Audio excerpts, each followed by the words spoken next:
Assalamualaikum, kita di bab 81-90. Selamat bersantai.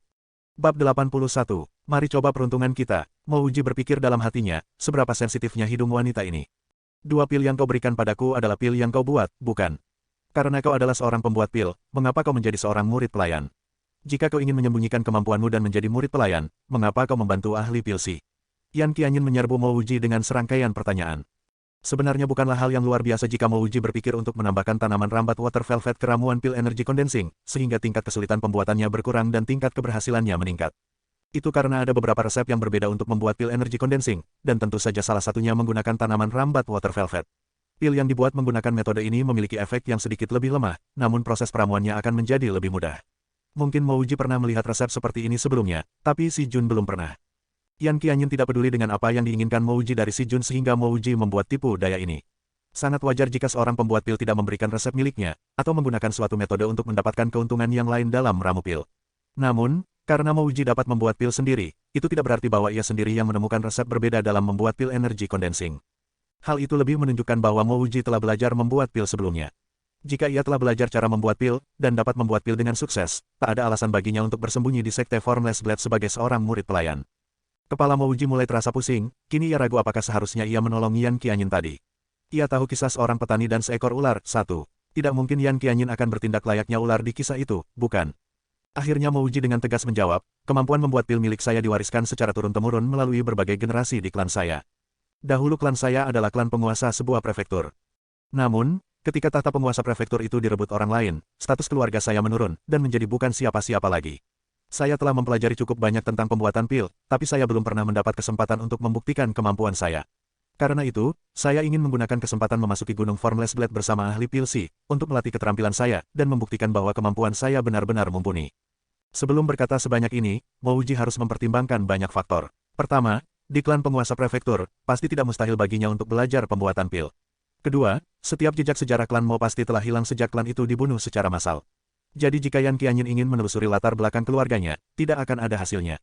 Namun tentu saja Mouji tidak tahu bahwa kakeknya memanglah seorang pembuat pil. Jika ia tahu, ia tidak mungkin akan setakut ini saat menghadapi pertanyaan Yan Qianyin. Ia akan terus terang menjawab bahwa kakeknya adalah seorang pembuat pil, dan ia belajar darinya. Meskipun sebenarnya kakeknya, Mo Tiancheng, sudah menghilang ia lahir, tapi siapa yang peduli tentang itu? Tidak bisakah ada buku panduan pil milik leluhur yang diwariskan pada keturunannya? Yan Qianyin bertanya dengan kaget, jadi, kau hanya mempelajari teori pembuatan pil sebelumnya. Dan setelah melihat semua tanaman spiritual di daerah ini, kau begitu saja mencoba membuat pil, dan berhasil membuat pil tingkat mortal jenjang 1 hanya dalam sebulan. Bukannya Yan Qianyin tidak mempercayai apa yang baru saja dikatakan Mouji. Namun perkataan itu memang tidak masuk akal. Bahkan seorang jenius spiritual yang telah bertahun-tahun meneliti berbagai jenis teori dari pembuatan pil, pasti akan kesulitan untuk membuat pil tingkat mortal jenjang 1 dalam waktu 1 bulan. Hanya ada sedikit pembuat pil di dunia ini, karena untuk menjadi seorang pembuat pil, kau membutuhkan bakat yang besar dan latihan berulang-ulang. Ini juga merupakan alasan mengapa sangat sulit untuk melatih seorang pembuat pil.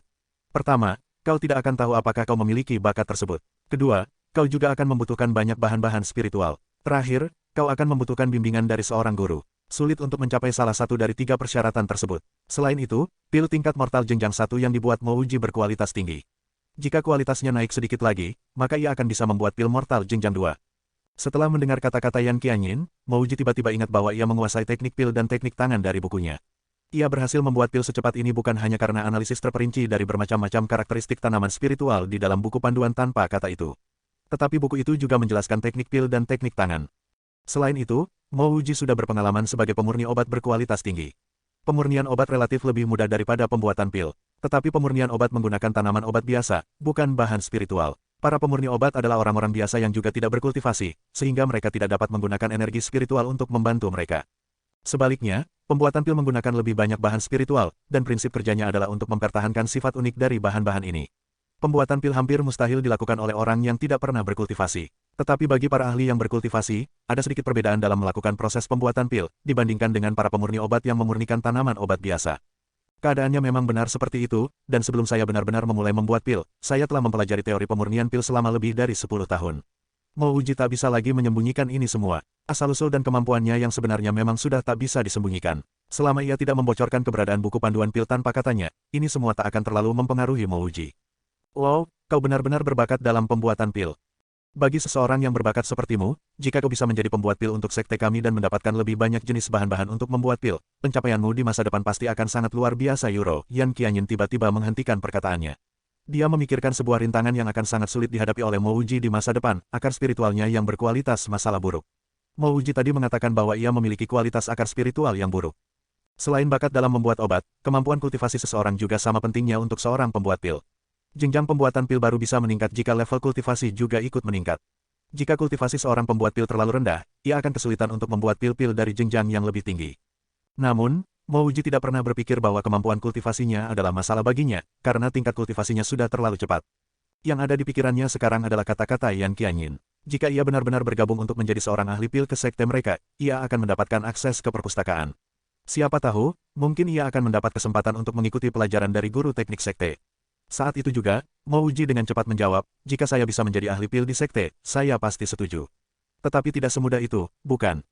Yan Qianyin menghela nafas, dan menjawabnya dengan percaya diri, sebagai ahli pil jenjang 1, kau akan sangat berguna bagi sekte ini. Aku dapat merekomendasikanmu untuk bergabung dengan sekte, dan menjadi salah satu ahli pil sekte. Hanya saja, kemampuanmu berkultivasi sangat terbatas, jadi aku tidak dapat menjamin bahwa kau akan mendapatkan sumber daya energi spiritual yang cukup untuk pembuatan pil. Mo Wuji tidak peduli sama sekali dengan sumber daya energi spiritual untuk membuat pil. Sejak ia tiba di Gunung Formless Blade sebulan yang lalu, ia sudah menikmati banyak keuntungan dari sekte itu. Kakak murid senior Yan, aku akan puas, selama aku bisa masuk perpustakaan untuk belajar, dan mengikuti pelajaran beberapa tetua. Sedangkan soal sumber daya energi spiritual untuk membuat pil dan berkultivasi, aku tidak keberatan, kata Mo Wuji. Yan Qianyin tidak memiliki sifat sombong yang dimiliki oleh pembuat pil tingkat Earth jenjang 4 lainnya. Maka dari itu, sejak Mo Wuji mengubah nada bicaranya, hubungan di antara mereka berdua mulai meningkat. Mendengar bahwa Mo Wuji memiliki sedikit permintaan, Yan Qianyin tertawa kecil. Jangan khawatir, sebagai ahli pil sekte, meskipun kau adalah ahli pil jenjang 1, posisimu dalam sekte akan jauh lebih tinggi daripada kebanyakan murid biasa. Semua permintaanmu ini adalah sesuatu yang akan diminta oleh seorang murid. Jadi tentu saja permintaanmu tidak akan menjadi masalah. Dengan jaminan dari Yan Qianyin, Mo Wuji bisa sedikit tenang. Sekarang pikirannya beralih ke kondisi Yan Qianyin yang ia lihat sebelum ini. Kakak murid senior Yan, apa yang terjadi padamu sebelumnya? Sepertinya semua kehidupanmu tersedot keluar dari tubuhmu. Suasana hati Yan Qianyin mendadak berubah menjadi lebih buruk. Sikapnya yang tadi tampak tenang seketika berubah menjadi sangat serius. Saat itu juga, dia berdiri.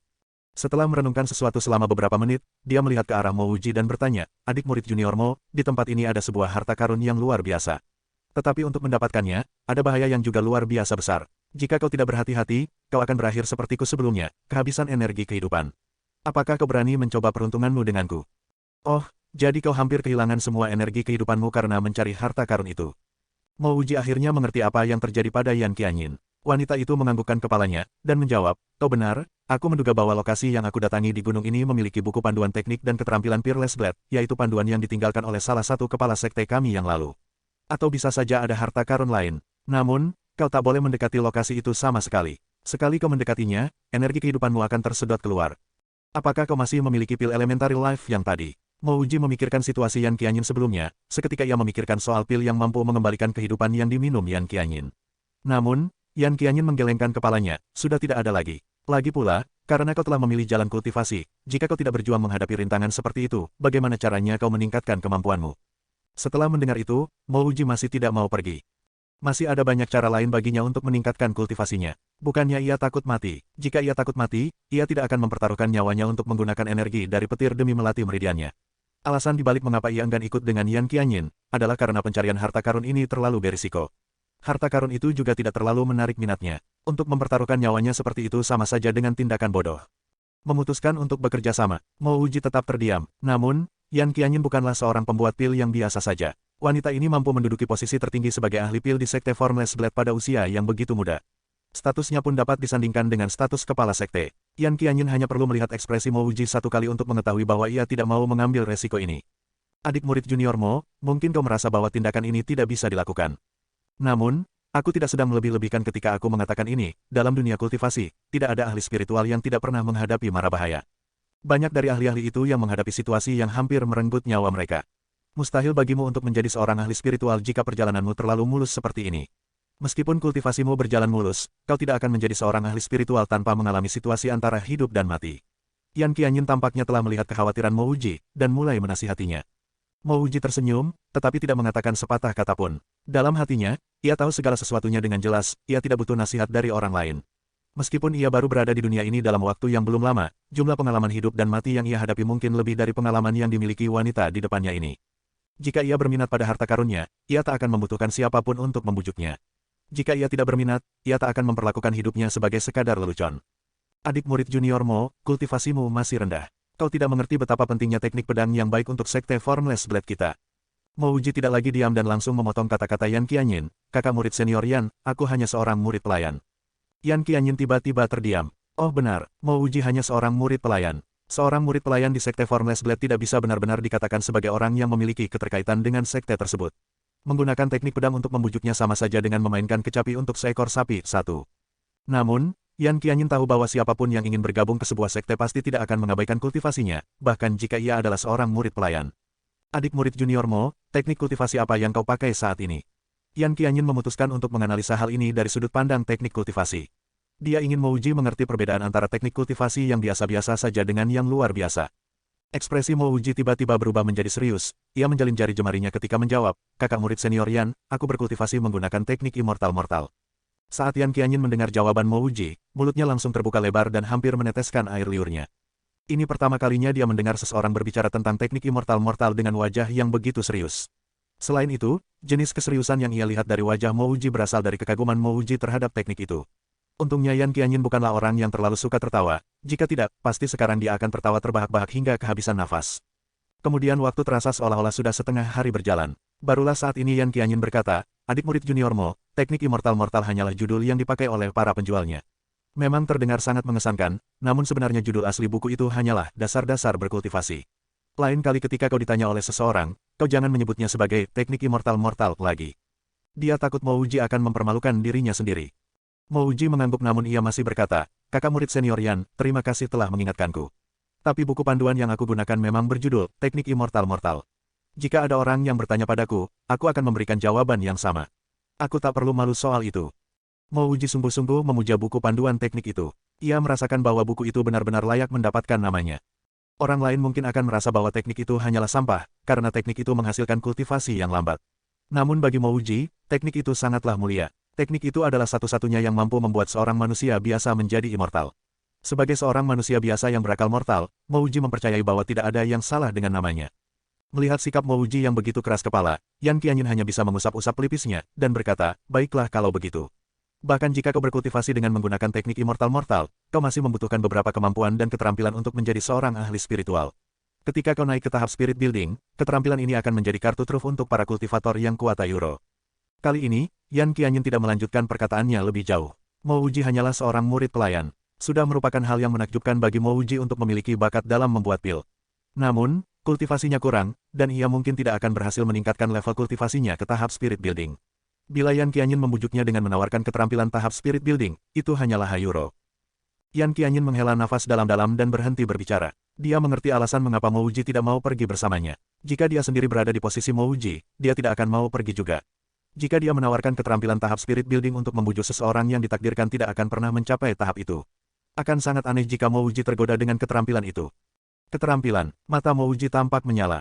Teknik bukanlah sesuatu yang diinginkannya, namun ia juga menginginkan keterampilan. Sambil mengikuti kata-kata Yan Qianyin, keterampilan sangatlah penting saat ia mencapai tahap spirit building. Sebenarnya, ia telah mengetahui bahwa ia juga perlu sebuah panduan untuk keterampilan. Namun, sudah sangat susah baginya untuk mendapatkan buku panduan teknik dasar-dasar kultivasi. Maka dari itu, akan lebih susah lagi jika ia ingin mendapatkan sebuah panduan keterampilan. Baiklah, kakak murid senior Yan, aku akan ikut denganmu. Katakan apa yang perlu aku lakukan. Mo Wuji tidak ragu lagi untuk berkata demikian. Yan Qianyin menatap Mo Wuji dengan ekspresi yang lebih terkejut lagi. Sebelumnya, dia telah menghabiskan seluruh tenaga untuk membujuknya, namun Mo Wuji sama sekali tidak tertarik. Namun, saat kali ini dia ingin menyerah, ternyata Mo Wuji mau untuk ikut dengannya. Kau mau panduan keterampilan berkultivasi? Yan Qianyin dapat menebak bahwa Mo Wuji sudah pasti menginginkan sebuah panduan keterampilan. Mo Wuji mengangguk, betul, aku menginginkan beberapa keterampilan untuk melindungi diriku sendiri. Namun, level kultivasiku masih rendah, lalu bagaimana caranya aku bisa membantumu? Dengan sangat bersemangat, Yan Qianyin menjawab, kau tidak hanya akan membantu, tapi kau akan sangat-sangat membantu. Kau pernah mendengar tentang makhluk life sucking beast? Yan Qianyin terlalu malas untuk menjelaskan bahwa keterampilan hanyalah sia-sia bagi Mo Wuji. Mo Wuji menggelengkan kepalanya, ia mungkin memiliki sedikit pengetahuan tentang tanaman obat spiritual, tapi ia tidak tahu sama sekali mengenai binatang dan makhluk-makhluk buas. Yan Qianyin tidak merasa aneh saat mengetahui bahwa Mo Wuji tidak tahu tentang Life Sucking Beast. Akhirnya dia menjelaskan secara perlahan, Life Sucking Beast adalah makhluk buas yang sangatlah berharga. Tak terhitung jumlah orang yang ingin mendapatkan makhluk buas ini memiliki satu kemampuan, yaitu untuk mengisap dan mengambil energi kehidupan dari seseorang. Baik energi kehidupan itu berasal dari tanaman spiritual atau dari kultivator. Selama ada energi kehidupan, makhluk itu akan mengisapnya. Kakak murid senior Yan, kau berkata bahwa ada Life Sucking Beast di sini, dan seluruh energi kehidupan dari tanaman-tanaman obat ini telah dihisapnya. Yan Qianyin menjawab, ya, memang ada seekor makhluk Life Sucking Beast di sini. Namun, aku tidak begitu yakin jika energi kehidupan tanaman-tanaman obat di sini telah dihisap olehnya. Kemungkinan yang melakukan itu adalah pemilik dari makhluk itu. Jangan kira bahwa Life Sucking Beast secara tiba-tiba ada di sini. Jika bukan karena ada seseorang yang membawanya ke sini, apakah kau pikir bahwa Life Sucking Beast dapat masuk ke Gunung Formless Blade? Mo Wuji menunjukkan ekspresi wajah serius. Ia belum pernah melihat Life Sucking Beast sebelumnya. Tetapi, bila dilihat dari penampilan Yan Qianyin yang mengenaskan sebelumnya, ia tahu bahwa makhluk itu jauh lebih kuat daripada dirinya. Jika ia juga harus berurusan dengan pemilik makhluk itu, berarti itu sama dengan mencari kematian. Tampaknya Yan Qianyin bisa membaca pikiran Mo Wuji, dia tersenyum dan berkata, kau tidak perlu terlalu khawatir. Menurut perkiraanku, pemilik Life Sucking Beast itu sudah pergi. Jika tidak, makhluk yang masih muda itu tidak akan dilepaskan seperti ini. Selain itu, ketika aku melarikan diri, aku lihat bahwa Life Sucking Beast setidaknya berada pada level 3 Demonic Beast. Level itu setara dengan tahap Transcending Mortality di dunia kultivasi kita. Jika Life Sucking Beast itu tidak menyerangku secara tiba-tiba, keadaanku tidak akan menjadi mengenaskan seperti tadi. Makhluk itu dianggap masih muda, meskipun sudah berada pada tahap Transcending Mortality. Jika makhluk itu naik satu level lebih tinggi saja, ia akan berada pada tahap Yuan dan tahap itu adalah salah satu tahap Earth Realm yang terkemuka. Kalau begitu, kakak murid senior Yan berada pada tahap apa? Mo Wuji tahu bahwa bertanya kepada orang lain tentang level kultivasi mereka adalah tindakan tidak sopan. Tetapi hal ini melibatkan nyawanya, jadi ia harus bertanya. Aku berada pada level terakhir tahap Transcending Mortality. Jika yang aku temui bukanlah Life Sucking Beast yang bisa menyedot energi kehidupan, aku tidak akan membutuhkan bantuan orang lain untuk memasuki tempat itu. Jawab Yan Qianyin datar. Mo Wuji meratap dalam hati, wanita ini berada pada level yang sama dengan makhluk Life Sucking Beast itu, mengapa dia bisa sangat percaya diri bahwa dia bisa melawannya. Selain itu, level Mo Wuji juga jauh lebih rendah, lalu bagaimana caranya ia membantu? Adik murid junior Mo, aku punya formula pil untuk pil Ephemeral Life. Itu adalah pil Jenjang 2. Pil itu dapat memulihkan energi kehidupanmu, dan mencegah energi itu keluar dari tubuhmu. Tetapi pil ini memiliki kekurangan. Efeknya hanya berlangsung dalam jangka waktu yang pendek, sehingga pil itu perlu diramu dan dimakan bersama dengan. Tanpa menunggu Yan Qianyin menyelesaikan kalimatnya, Mo Wuji sudah mengerti tujuannya. Kakak murid senior Yan, kau ingin aku mengikuti dari belakangmu dan membantumu meramu pil Ephemeral Life. Yan Qianyin mengangguk, ya, aku akan membantumu memblokir serangan Life Sucking Beast. Kau hanya perlu meramu pil Ephemeral Life. Saat aku bertarung dengan Life Sucking Beast, kau akan membantu memasukkan pil-pil itu ke mulutku. Tidak heran mengapa Yan Qianyin membutuhkan bantuannya, dia membutuhkan Mo Wuji untuk meramu pil. Setelah mendengar rencana itu, Mo Wuji dengan canggung berkata, kakak murid senior Yan, tapi aku hanya pembuat pil tingkat mortal jenjang 1. Yan Qianyin yang terhenyak, aku telah meminum pil yang kau buat, dan aku bisa menyatakan bahwa di antara semua ahli pil jenjang 1 di Sekte Formless Blade, tidak ada satupun yang bisa membuat pil tingkat mortal jenjang 1 sebagus pil yang kau buat. Aku percaya bahwa sebentar lagi kau akan naik dari jenjang 1 ke jenjang 2. Kau hanya perlu berusaha sedikit lagi, maka kau akan bisa sepenuhnya menjadi pembuat pil tingkat mortal jenjang 2. Yan Qianyin berkata dengan nada serius sambil menatap Mo Wuji. Mo Wuji menjawab dengan sebuah pengakuan, sebenarnya, aku telah mencoba membuat pil jenjang 2 sebelumnya, tapi aku tidak pernah berhasil. Ia dikelilingi oleh lingkungan yang dipenuhi oleh tanaman obat spiritual, mana mungkin Mo Wuji berhenti untuk membuat pil jenjang 1 saja. Ia tidak hanya mencoba membuat pil jenjang 2 sebanyak 1 atau 2 kali, tapi ia sudah mencoba sebanyak 60 atau 70 kali. Semua percobaannya berujung kegagalan. Untungnya, jumlah tanaman obat spiritual di sini sangatlah melimpah. Jika sebaliknya, bahkan sekte-sekte yang paling kaya pun tidak akan memperbolehkan tindakan seboros itu.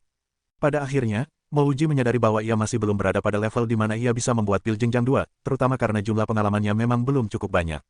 Maka dari itu, ia memberhentikan aksi gila-gilaannya untuk terus mencoba membuat pil jenjang 2. Kemudian ia hanya fokus untuk membuat pil Energy Gathering, pil Vitality Replenishing, dan pil Smooth Blood. Yan Qianyin tertawa kecil, hanya ada dua alasan sederhana mengapa kau belum bisa naik level menjadi pembuat pil jenjang 2. Pertama, kau selalu berpikir bahwa menjadi seorang pembuat pil itu terlalu sulit, maka dari itu kau hanya merasa puas menjadi pembuat pil jenjang 1 dalam waktu yang begitu singkat. Alhasil, pikiran bawah sadarmu menahanmu untuk terus maju, sehingga kau berpikir bahwa kau tidak bisa menjadi seorang pembuat pil jenjang 2 dengan sangat cepat. Tentunya itu merupakan tindakan kurang percaya diri. Kedua, ketika kau sedang meramu pil jenjang 2, kau mengatur bahan-bahan di dalam tungku pil sama seperti kau mengatur bahan untuk pil jenjang 1. Untuk alasan yang itu, kau akan memperbaiki cara itu secara otomatis di kemudian hari.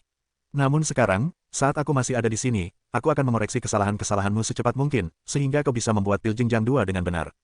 Mo Wuji tertegun mendengarnya. Perkataan Yan Qianyin ternyata memang benar untuk alasan yang pertama. Mo Wuji benar-benar berpikir bahwa mustahil baginya untuk menjadi seorang pembuat pil jenjang 2 hanya dalam waktu yang sangat singkat.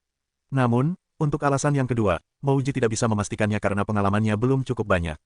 Jangan tanya mengapa aku tahu tentang semua ini, karena sebelumnya aku sudah pernah berada di posisimu.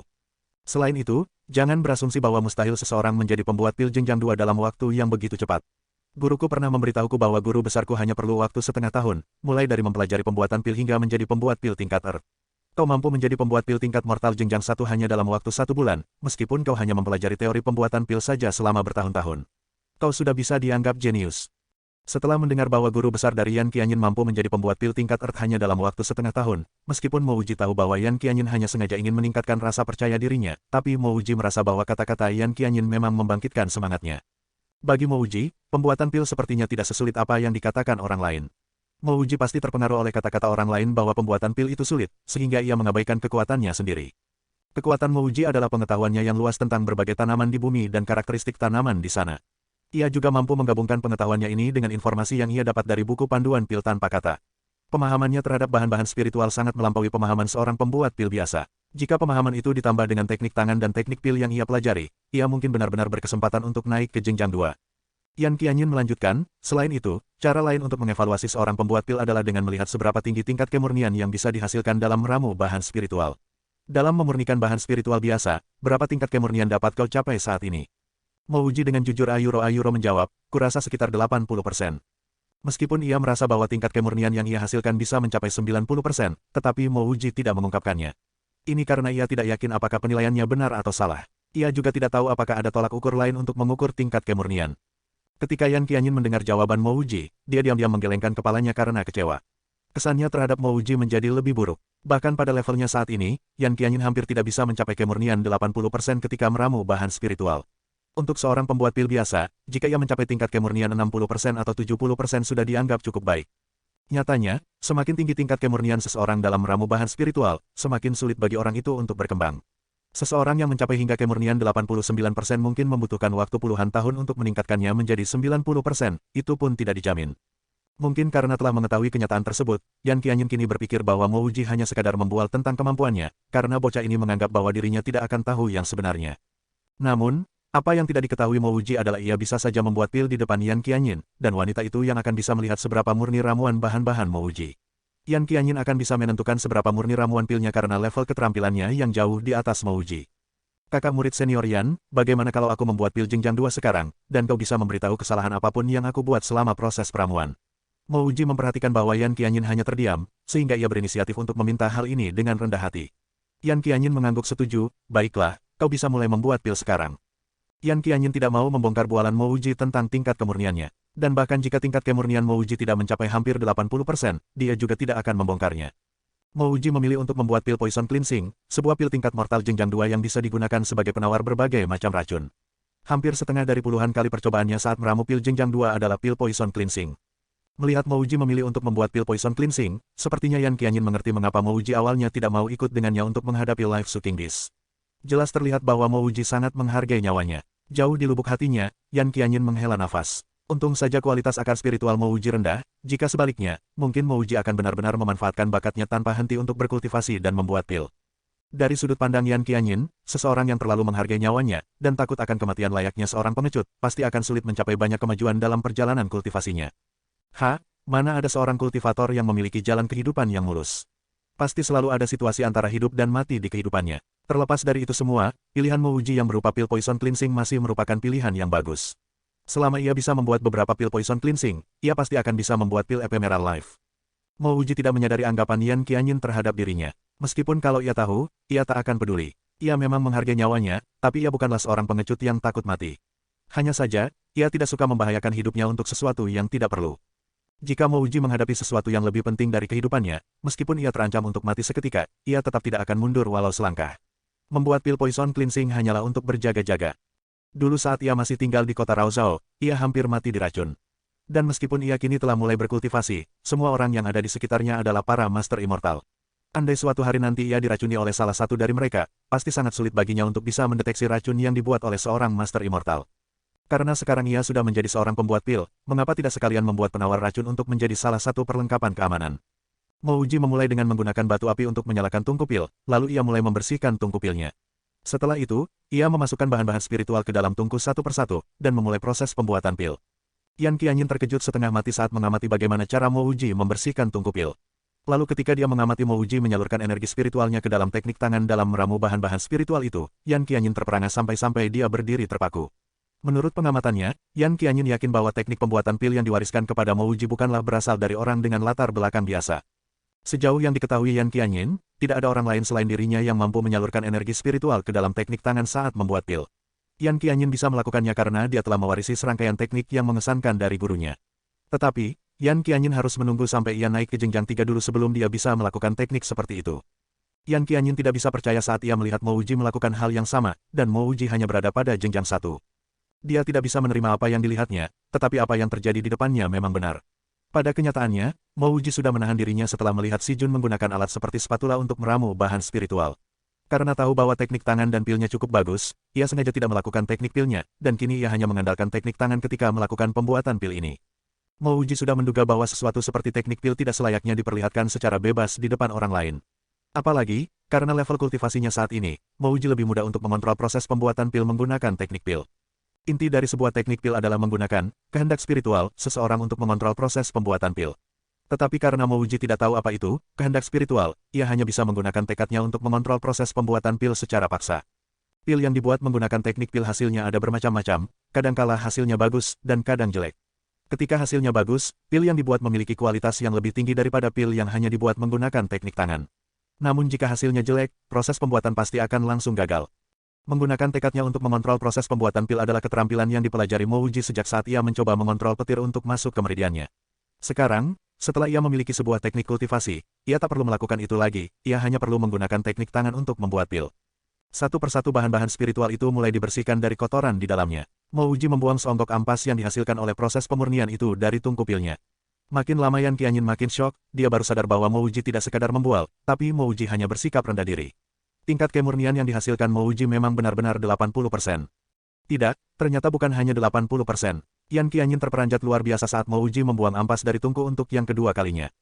Life Sucking Beast. Saat Mo Uji selesai memurnikan bahan-bahan spiritual itu, dan mulai menyatukan esensi obat di dalam bahan-bahan itu satu persatu, Yan Qianyin yakin bahwa keterampilan Mo Uji dalam memurnikan bahan-bahan tidak lebih rendah darinya. Kemurnian bahan-bahan yang dihasilkan oleh Mo Uji mencapai sekitar 85%, sedangkan Mo Uji hanyalah seorang pembuat pil tingkat mortal jenjang 1. Seseorang yang memiliki potensi terlalu menakjubkan seperti Mo Uji sudah pasti mampu menjadi seorang pembuat pil tingkat Earth. Setelah Yan Qianyin sekali lagi memikirkan level kultivasi Mo Uji, dia menghela nafas. Mo Uji mungkin memang ditakdirkan untuk menyia-nyiakan bakatnya dalam bidang pembuatan pil, karena tak ada pembuat pil tingkat Earth yang mampu mencapai level itu hanya karena memiliki bakat membuat pil saja. Bakat dalam kultivasi juga sama pentingnya. Inilah mengapa jumlah pembuat pil hanya sedikit. Mungkin memang benar kata-katanya tadi mempengaruhi semangat Mo Uji. Setelah mendengar motivasi dari Yan Qianyin, pergerakan Mo Uji jadi semakin luas saat membuat pil. Sama sekali tidak ada masalah hingga saat esensi obat-obatan di ramuannya akan menyatu secara keseluruhan. Beberapa menit kemudian, penyatuan esensi itu selesai. Mo Uji menghela nafas lega. Pada puluhan percobaannya yang lalu, ia sama sekali tak pernah bisa memulai memadatkan pil jenjang 2, yaitu tahap yang akan ia lakukan sekarang. Energi spiritual mulai mengalir dari kedua tangannya saat ia melakukan teknik tangan ke bahan-bahan yang sudah dimurnikan dan disatukan esensinya. Namun, sebelum ia sempat memulai pemadatan pil, bahan-bahan spiritual itu tiba-tiba mengeluarkan ledakan bom. Asteris, seketika bau dari bahan-bahan yang hangus itu melayang ke udara. Ekspresi kecewa muncul di wajah Mo Uji saat ia menghentikan proses pemadatan pil. Ia menatap Yan Qianyin untuk menunggu sebuah jawaban. Ia masih bisa mengetahui masalah inti dari proses ini setelah kegagalannya yang sebelumnya. Tapi sekarang, tanpa bimbingan lebih lanjut, ia tidak akan tahu apa yang salah. Yan Qianyin menghela nafas, menatap balik ke Mo Uji, dan bertanya, apakah kau ingin tahu apa yang membuatmu gagal dalam membuat pil jenjang 2? Mo Uji mengangguk dan terdiam. Dalam hati ia berpikir, ya tentu saja. Kau adalah pembuat pil paling berbakat yang pernah kulihat. Dari awal hingga akhir, aku tidak pernah melihat satu kesalahan pun dalam teknikmu. Yan Qianyin menjawab, masalahnya bukan terletak pada proses pembuatan pil, tetapi dengan apinya. Kau menggunakan batu api untuk membuat pil, itu sudah mengakibatkan proses pembuatan pil jadi jauh lebih sulit dibandingkan dengan menggunakan api biasa. Selain itu, kau menggunakan batu api merah, yaitu batu api yang berkualitas buruk. Batu api itu tidak hanya memberikan suhu rendah, tetapi juga tidak stabil. Akibatnya, proses penyatuan esensi obat masih belum selesai. Sambil menunggu penjelasan selanjutnya, Mo Uji masih terdiam untuk mendengarkan kata-kata dari Yan Qianyin. Wanita itu kembali menjelaskan, kau sudah melihat bahwa ahli pil Ju dan ahli pil Si mampu membuat pil tingkat mortal jenjang 3. Ini karena ahli pil Ju masih sangat jauh dari jenjang 4, dan karena ahli pil Si membutuhkan bantuanmu untuk bisa berhasil. Tapi alasan lain yang paling penting adalah level kultivasi mereka jauh lebih unggul daripada levelmu saat ini. Dengan begitu, mereka mampu menyalurkan energi spiritual ke dalam api tungku selama proses penyatuan esensi bahan. Sementara kau, jika aku tidak salah, hanya berada pada level awal tahap channel opening, sedangkan level kultivasi terendah untuk menjadi pembuat pil jenjang 2 adalah level-level akhir dari tahap channel opening.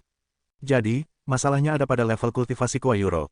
Mo Uji meratap dalam hati. Ketika ia gagal tadi, bukankah ia juga menganggap bahwa ini karena level kultivasinya yang terlalu rendah? Itu karena ia selalu merasa energi spiritualnya tak cukup banyak saat ia menyalurkannya ke teknik tangannya untuk menyatukan esensi bahan-bahan. Jadi, perkembangan kemampuan dalam membuat pil harus setara dengan perkembangan level kultivasi. Mo Uji bertanya lagi dengan tidak sabar. Belum tentu, beberapa ahli pil terkemuka masih bisa memproduksi pil jenjang atas bahkan ketika kultivasi mereka disegel. Tapi ahli pil macam itu sangat amat sedikit. Bahkan mereka tidak akan bisa melakukan itu tanpa lebih dahulu mencapai level kultivasi tertentu. Mendengar penjelasan Yan Qianyin, Mo Uji berkata, bukannya aku tidak mau pergi denganmu, tetapi dengan kemampuanku saat ini, tidak mungkin aku bisa membuat pil ephemeral life. Dengan ragu-ragu, Yan Qianyin mengeluarkan sebuah batu berwarna oranye. Aku punya batu api oranye. Suhu kobaran apinya jauh lebih tinggi daripada batu api merah, dan tingkatnya sebanding dengan api bumi lainnya. Dengan ini, kau mungkin akan bisa membuat beberapa pil ephemeral life. Tapi aku hanya punya satu batu oranye, jadi kau tidak bisa mencobanya terlebih dahulu. Jika kau mau mengambil risiko, kita akan pergi sekarang. Tapi ingat, begitu kita menghadapi Life Sucking Beast, kau hanya akan memiliki satu kesempatan untuk membuat pil ephemeral life. Setelah berbicara demikian, Yan Qianyin tidak yakin bahwa Mo Uji akan setuju. Maka dari itu dia menambahkan, jika ada sebuah panduan keterampilan di sana, aku akan mempersilakanmu untuk mengambilnya terlebih dahulu. Bahkan jika tidak ada, dan kita berhasil selamat, aku berjanji bahwa aku akan memberikan satu panduan keterampilan padamu. Oke, aku akan pergi bersamamu. Ia dijamin bahwa ia akan tetap mendapatkan sebuah panduan keterampilan, jadi apa yang harus diragukan lagi? Ia sudah bisa berkultivasi, jadi begitu ia bisa memiliki keterampilannya, ia akan bisa melawan jika ia berhadapan dengan insiden apapun. Mata Yan Qianyin dipenuhi rasa terkesan, adik murid junior Mo, kau tidak mengecewakanku. Aku akan memimpin jalan ke tempat itu, jadi mari pergi sekarang. Euro. 1 jam kemudian, Yan Qianyin berhenti di tepi sebuah ngarai. Apakah ini tempatnya? Tanya Mo Uji, ia menatap ke arah Yan Qianyin sambil membawa sebuah tungku pil besar di punggungnya. Ngarai ini dipenuhi dengan tanaman hijau yang subur di setiap sudut. Setiap tanaman obat spiritual di sini jauh lebih berharga daripada apapun yang ia gunakan di masa lalu, bahkan energi spiritual di sini jauh lebih tinggi. Yan Qianyin menganggukkan kepalanya, ya, ini dia. Begitu kita memasuki ngarai ini dan berjalan ke depan sejauh 60 meter, kau akan dapat melihat tempat di mana Life Sucking Beast tinggal. Tapi masih ada banyak energi kehidupan di sini. Yan Qianyin segera menyela perkataan Mo Uji, apa kau pikir bahwa daerah di mana Life Sucking Beast tinggal tidak akan memiliki kehidupan apapun? Bahkan seekor kelinci tidak akan memakan rumput yang tumbuh di sekitar rumahnya, apalagi Life Sucking Beast. Makhluk itu biasanya memilih tempat tinggal yang paling kaya akan energi kehidupan dan energi spiritual. Di sisi lain, Life Sucking Beast juga bisa dianggap sebagai raja di daerah itu. Setelah mengakhiri kata-katanya, Yan Qianyin menepuk pinggangnya, dan sebilah pedang muncul ke tangan Yan Qianyin entah dari mana. Dia memberi isyarat kepada Mo Uji dengan matanya, lalu mereka dengan hati-hati memasuki ngarai itu. Kakak murid senior Yan, apakah karena Life Sucking Beast dapat menemukan daerah yang memiliki energi kehidupan dan energi spiritual terbanyak, sehingga begitu banyak orang ingin menangkap Life Sucking Beast? Mo Uji bertanya dengan nada pelan sambil berjalan di belakang Yan Qianyin. Yan Qianyin menjawab Mo Uji sambil terus berjalan, dia berusaha sekeras mungkin untuk fokus saat dia menjawab Mo Uji, hal itu hanyalah salah satu alasan kecil. Ada cara yang lebih baik untuk menggunakan Life Sucking Beast, dikarenakan energi kehidupan yang memenuhi tubuhnya. Energi kehidupan itu dapat memudahkan seseorang untuk mendapatkan jalan pintas dalam kultivasinya, sehingga ia langsung naik ke tahap kultivasi berikutnya. Sebagai contoh, aku berada di level terakhir tahap Transcending Mortality. Jadi, selama aku bisa mendapatkan Life Sucking Beast, aku sudah pasti akan 100% bisa langsung naik ke tahap Yuan dan menjadi seorang kultivator Earth Realm. Aku berharap yang terbaik agar kau dapat menangkap Life Sucking Beast, mendapatkan jalan pintas ke tahap Yuan dan menjadi seorang kultivator Earth Realm yang terkemuka.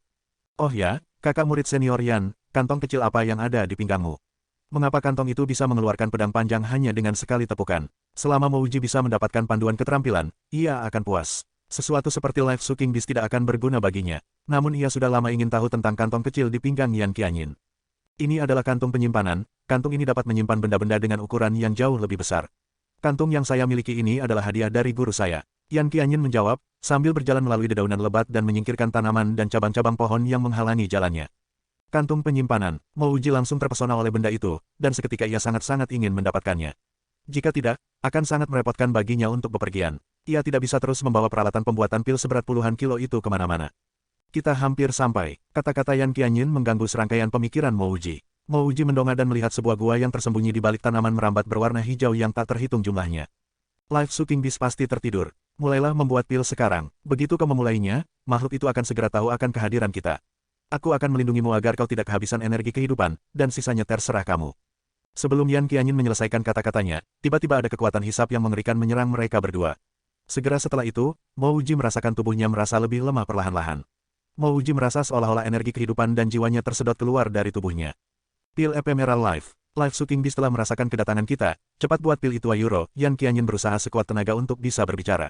Setelah selesai berkata demikian, seluruh tubuhnya berhenti bergerak. Mo Uji merasakan sebuah sirkulasi energi kehidupan yang kuat datang ke dalam tubuhnya. Sirkulasi yang kuat ini mampu melawan kekuatan hisapan yang menarik energi kehidupannya, sehingga Mo Uji tidak terpengaruh oleh hisapan itu.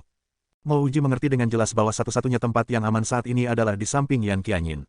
Jika ia menjauh satu langkah saja dari samping Yan Qianyin, seluruh energi kehidupannya akan seketika terhisap habis karena level kultivasinya yang rendah. Saat ini, tiba-tiba sesuatu muncul di pikiran Mo Uji, kehidupan Yan Qianyin dan kehidupannya sendiri tidak berada dalam taraf yang sama. Jika Yan Qianyin tak bisa bertahan lagi, dia bisa saja langsung melarikan diri dan meninggalkannya.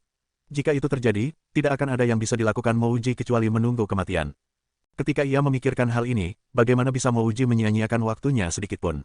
Segera setelah itu, Mo Uji secepat mungkin meletakkan tungku pil ke atas tanah dan menyalakan batu api oranye dari Yan Qianyin. Batu api oranye itu terbakar hebat di bawah tungku pil. Mo Uji menyiapkan bahan-bahan pil Ephemeral Life di samping tungku. Ia langsung memulai proses pembersihan tungku. Tak ada keraguan sedikitpun dalam tindakan-tindakan Mo Uji. Langkah demi langkah pembuatan pil yang ia lakukan tampak semulus aliran air. Meskipun Yan Qianyin sedang menghadapi sebuah kesulitan, dalam hati dia masih bisa memuji Mo Uji. Meskipun sedang menghadapi mara bahaya, Mo Uji tidak panik ataupun kehilangan ketenangannya. Mo Uji tetap tenang dan melakukan segala sesuatunya secara sistematis tanpa melakukan kesalahan apapun. Tungku pil itu telah berulang kali dibersihkan Mo Uji sebelumnya, sehingga ia hanya perlu membersihkannya satu kali saat ini. Mo Uji lalu memasukkan bahan-bahan itu ke dalam tungku pil untuk memulai proses pemurnian. Sebelumnya, dalam semua proses pembuatan pilnya, Mo Uji selalu menggunakan batu api merah. Ia tidak pernah mencoba batu api jenis lain. Ketika ia mencoba batu api oranye ini, ia tahu bahwa proses ini akan menjadi jauh lebih mudah daripada saat ia menggunakan batu api merah. Ia akan membutuhkan energi spiritual yang lebih sedikit untuk disalurkan ke teknik tangan dan teknik pilnya. Satu persatu bahan-bahan spiritual itu mulai dimurnikan Mo Uji, dan semua ampas obat di dalamnya telah dibuang dari tungku. Karena Mo Uji mengerahkan seluruh usahanya untuk membuat pil ini, ia mampu memurnikan semua bahan-bahan itu hanya dalam 20 menit. Setelah proses pemurnian bahan, proses penyatuan esensi obat juga berjalan lancar berkat bantuan batu api oranye itu. Mo Uji mampu menyatukan esensi obat dalam waktu sesingkat mungkin. Tepat ketika ia akan mulai memadatkan pil, Mo Uji merasakan energi kehidupannya berkurang. Mo Uji terkejut dan tangannya sedikit gemetar. Ia hampir saja menghamburkan dan merusak larutan yang berasal dari esensi-esensi bahan yang menyatu. Ia tidak lagi mau menyembunyikan kemampuannya, dan langsung menggunakan sebagian besar energi spiritualnya. Sambil mengeluarkan gelombang energi spiritualnya, ia mulai menggunakan beberapa teknik pil secara berturut-turut. Larutan esensi yang terhambur itu menyatu kembali. Mo Uji menghela nafas lega saat ia menoleh sebentar untuk melihat keadaan Yan Qianyin. Mata Yan Qianyin tertutup rapat, wajahnya pucat dan sedikit bergetar. Dalam jangka waktu yang singkat ini, Mo Uji melihat seolah-olah berat badan Yan Qianyin telah berkurang lebih dari 10 kg. Sebagian rambut di pelipis wanita itu sudah mulai memutih. Saat itu juga, Mo Uji yakin bahwa Yan Qianyin tidak bisa bertahan lebih lama. Jika Yan Qianyin berada di sini lebih lama, dia akan sangat kesulitan jika harus melarikan diri sendirian. Yan Qianyin tahu bahwa dia memiliki kesempatan untuk melarikan diri, tetapi dia masih memilih untuk tetap berada di sini untuk melawan kekuatan hisapan Life Sucking Beast. Meskipun Yan Qianyin berjuang keras hanya untuk mendapatkan harta karun itu, Mo Uji masih merasa tersentuh oleh perbuatannya. Hidup Mo Uji sekarang bergantung pada keputusan Yan Qianyin. Jika Yan Qianyin memilih untuk bertahan, Mo Uji akan terus hidup. Jika Yan Qianyin memilih untuk melarikan diri, Mo Uji hanya bisa bersiap-siap untuk mati. Saat ini juga, Mo Uji tidak ragu-ragu lagi. Ia melakukan teknik pemadatan pil terus-menerus di atas tungku pilnya. Mo Uji tak lagi menyembunyikan teknik pilnya. Ini bukannya karena ia tidak khawatir sebab Yan Qianyin tidak bisa memperhatikannya saat ini. Bahkan jika Yan Qianyin mengetahuinya pun, Mo Uji masih akan menggunakan kemampuannya yang tersembunyi ini Ayuro, yaitu teknik pil untuk memadatkan pil. Berkat usaha konsisten dari Mo Uji, ia hanya butuh waktu kurang dari 10 menit sebelum aroma pil mulai tercium. Akhirnya ia akan berhasil. Hati Mo Uji gembira, dan ia terus mengeluarkan teknik-teknik pil yang berbeda-beda. Energi spiritual Mo Uji berkurang dengan cepat karena terus disalurkan ke teknik pilnya. Wajahnya juga mulai pucat pasi. Keringat menetes dari dahinya saat Mo Uji merasakan tangannya gemetar. Mungkin Mo Uji tidak bisa bertahan lebih lama lagi. Namun, Mo Uji terus berusaha menyelesaikan pilnya. Sementara itu, ia juga merasa sangat berterima kasih dalam hatinya karena Yan Qianyin masih di sini. Energi kehidupan Yan Qianyin terus-menerus dihisap, tetapi wanita itu memilih untuk tetap di sini dan melindunginya. Dia melakukan semua itu agar Mo Uji bisa berkesempatan untuk menyelesaikan pilnya. 1 menit berlalu, 12 pil hijau telah selesai dipadatkan di dalam tungku pil. Dengan sebuah tamparan ke tungku, Mouji mulai mengumpulkan pil-pil itu. Mouji bisa melakukan teknik pilnya untuk memadatkan pil, tetapi ia tidak bisa menggunakan sebuah teknik pil dalam proses pengumpulan pil. Karena level kultivasinya rendah, ia tidak akan mampu melakukan teknik pengumpulan pil, meskipun jika ia mencobanya dengan usaha terbaiknya. Tanpa penggunaan sebuah teknik pil dalam proses pengumpulan pil akan berakibat pada kualitas pil yang lebih rendah, dan pil itu juga akan kehilangan beberapa kemanjurannya. Tapi bagaimana bisa Mouji peduli soal itu sekarang? Ia kini mampu meramu sebuah pil jenjang 2, itu sudah merupakan kejutan besar yang menyenangkan. 12 pil itu melayang dan masuk ke dalam vas batu giok yang sudah dipersiapkan Yan Qianyin. Mouji tidak memadamkan api di bawah tungku itu dulu. Ia langsung memasukkan 2 pil Ephemeral Life ke mulut Yan Qianyin. Di saat yang bersamaan, ia juga menelan 1 pil itu. Saat ia meminum pil Ephemeral Life, ia merasakan semburan energi panas menyebar di dalam tubuhnya. Semburan energi itu seketika melawan kekuatan hisapan Life Sucking Beast yang menyedot energi kehidupannya. Mouji sangat bersukacita, pil ini benar-benar ajaib. Efek pil Ephemeral Life itu bekerja sangat cepat. Saat pil itu masuk ke dalam mulut Yan Qianyin, saat itu juga Yan Qianyin membuka matanya lebar-lebar. Saat dia membuka matanya, dia dapat melihat Mouji sedang mengumpulkan pil-pil lainnya. Yan Qianyin merasakan sebuah emosi yang kuat muncul di dalam hatinya. Dia benar-benar telah memilih orang yang tepat, karena Mouji benar-benar berhasil. Hanya dengan menggunakan 1 kali kesempatan membuat obat, dan juga berada di bawah tekanan yang besar, seorang pembuat pil jenjang 1 mampu membuat pil jenjang 2. Yan Qianyin beruntung untuk terus mempercayai Mouji hingga saat ini. Andai saja Yan Qianyin putus harapan dan melarikan diri, dia tidak hanya kehilangan harta karun itu, tapi dia juga harus menjalani sisa umurnya dengan perasaan bersalah atas kematian Mouji. Yan Qianyin tidak perlu ragu untuk menelan 2 pil Ephemeral Life itu. Setelah meminumnya, dia langsung berlari ke arah tanaman-tanaman rambat di hadapannya, dan berseru, "Adik murid junior Mo, cepat ikuti aku. Ketika aku tak bisa lagi menahan kekuatan hisapan itu, cepat berikan 1 pil padaku." Mouji tak perlu diingatkan Yan Qianyin, ia sudah berlari ke arah tanaman-tanaman rambat itu. Asteris peng, asteris tiba-tiba ada sebuah kekuatan yang menyerang mereka berdua. Kekuatan itu membuat Mouji terlempar ke belakang dan menabrak tanaman-tanaman rambat. Mouji akhirnya melihat apa yang sedang dilawan oleh Yan Qianyin. Makhluk itu terlihat kecil, panjang kepalanya tak lebih dari 30 cm. Makhluk itu sedikit mirip dengan seekor rubah, tetapi ekor dan telinganya pendek. Atau kau bisa menganggapnya sebagai makhluk hasil persilangan antara seekor anjing kecil dan seekor rubah. Jangan bersandar pada tanaman rambat itu, seru Yan Qianyin. Pada saat Yan Qianyin berseru, Mouji merasakan sesuatu menggigit punggungnya. Seketika seluruh tubuhnya mulai mati rasa. Yang menggigitnya adalah seekor ular berbisa. Dulu sewaktu ia hidup di bumi, Mouji menghabiskan banyak waktunya untuk meneliti tanaman liar di hutan, sehingga ini bukan pertama kalinya ia digigit ular berbisa. Segera setelah ia digigit, ia tidak ragu-ragu untuk mengambil sebuah vas batu giok dan memasukkan sebutir pil poison cleansing ke dalam mulutnya. Pil poison cleansing itu bekerja secara instan, perasaan mati rasa di tubuh Mouji berhenti menyebar, lalu dihilangkan oleh efek pil itu. Mouji menghela nafas pendek sebelum ia bangkit dari tanaman-tanaman rambat itu. Sebelumnya, Yan Qianyin mengatakan kepadanya bahwa ketika Yan Qianyin bertarung dengan Life Sucking Beast, binatang itu tidak akan lagi menghisap energi kehidupan Mouji. Mouji akhirnya bisa menurunkan kewaspadaannya. Siapa yang menyangka bahwa akan ada banyak ular berbisa di tempat Life Sucking Beast itu tinggal? Untungnya, Mouji telah meramu pil poison cleansing sebelumnya. Jika tidak, ia akan kehilangan nyawanya.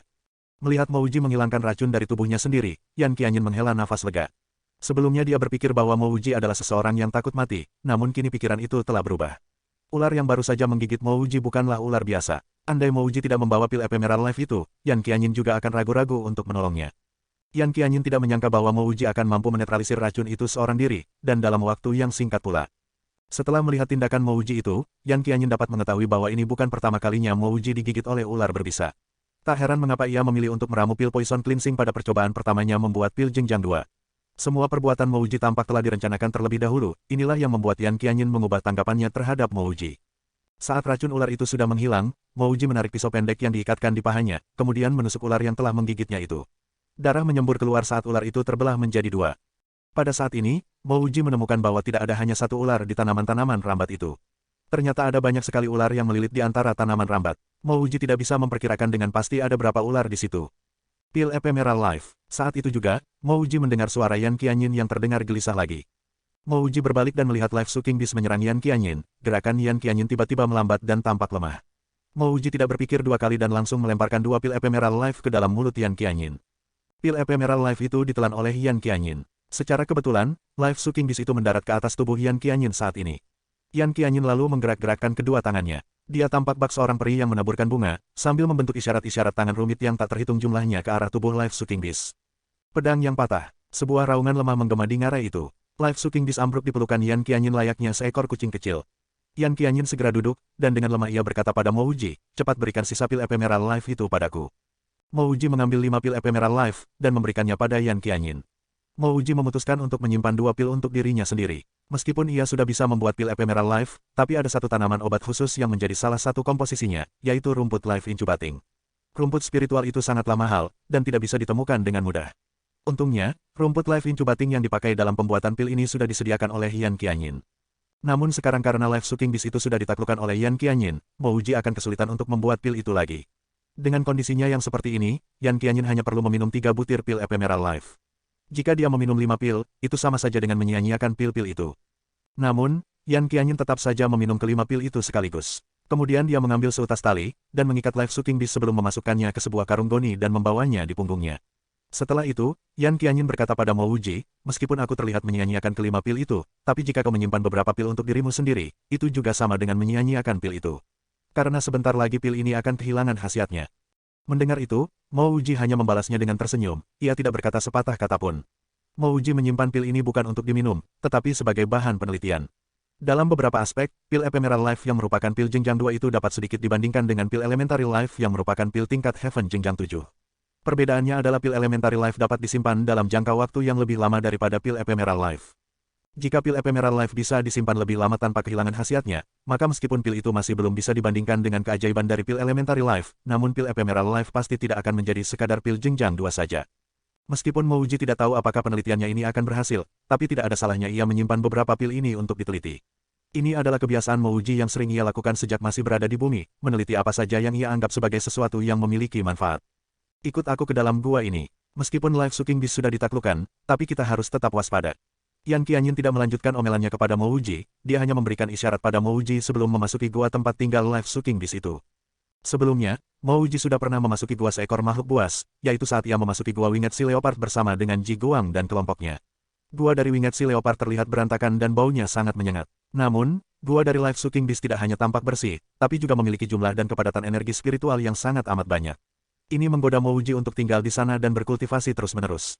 Saat mereka berdua sudah masuk ke dalam gua yang bersih itu sejauh puluhan meter, sebuah paviliun batu muncul di hadapan mereka. Hal pertama yang menarik perhatian Mo Wuji adalah setengah bagian dari sebilah pedang yang patah menjadi 2. Patahan pedang itu menancap di tengah-tengah paviliun batu itu, dan menyebarkan aura mematikan meskipun telah menancap di situ entah berapa lama.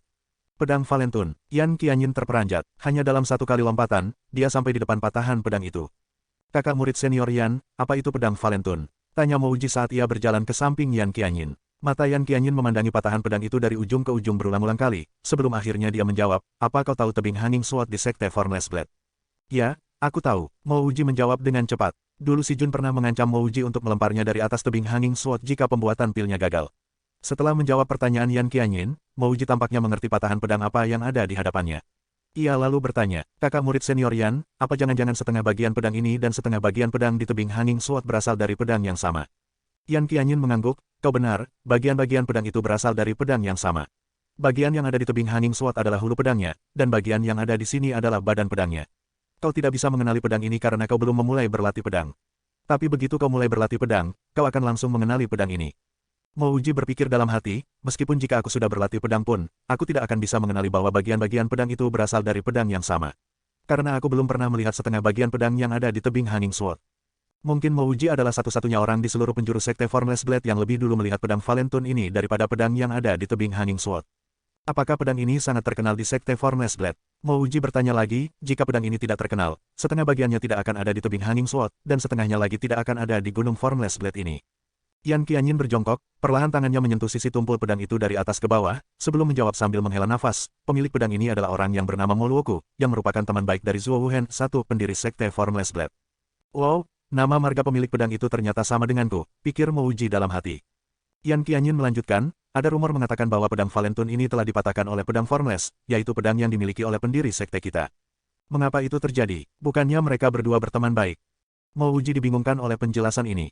Yan Qianyin masih terus berjongkok, namun tangannya sudah lepas dari badan pedang itu. Kabarnya, semua itu terjadi dikarenakan oleh seorang wanita bernama Fu Yanfei. Wanita itu sebenarnya adalah kekasih Mo Luoku.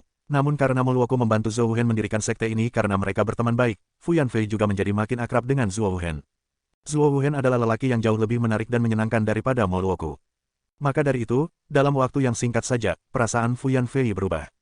Tak lama setelah itu, Fu Yanfei jatuh cinta dengan Wu Hen, dan mereka saling menjalin kasih.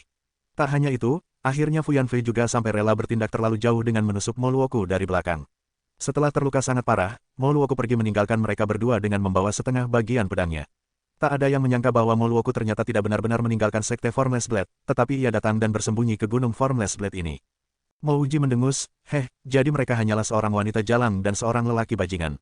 Andai wanita yang berpikiran pelin-pelan itu adalah kekasihku, aku pasti tidak akan mengampuninya.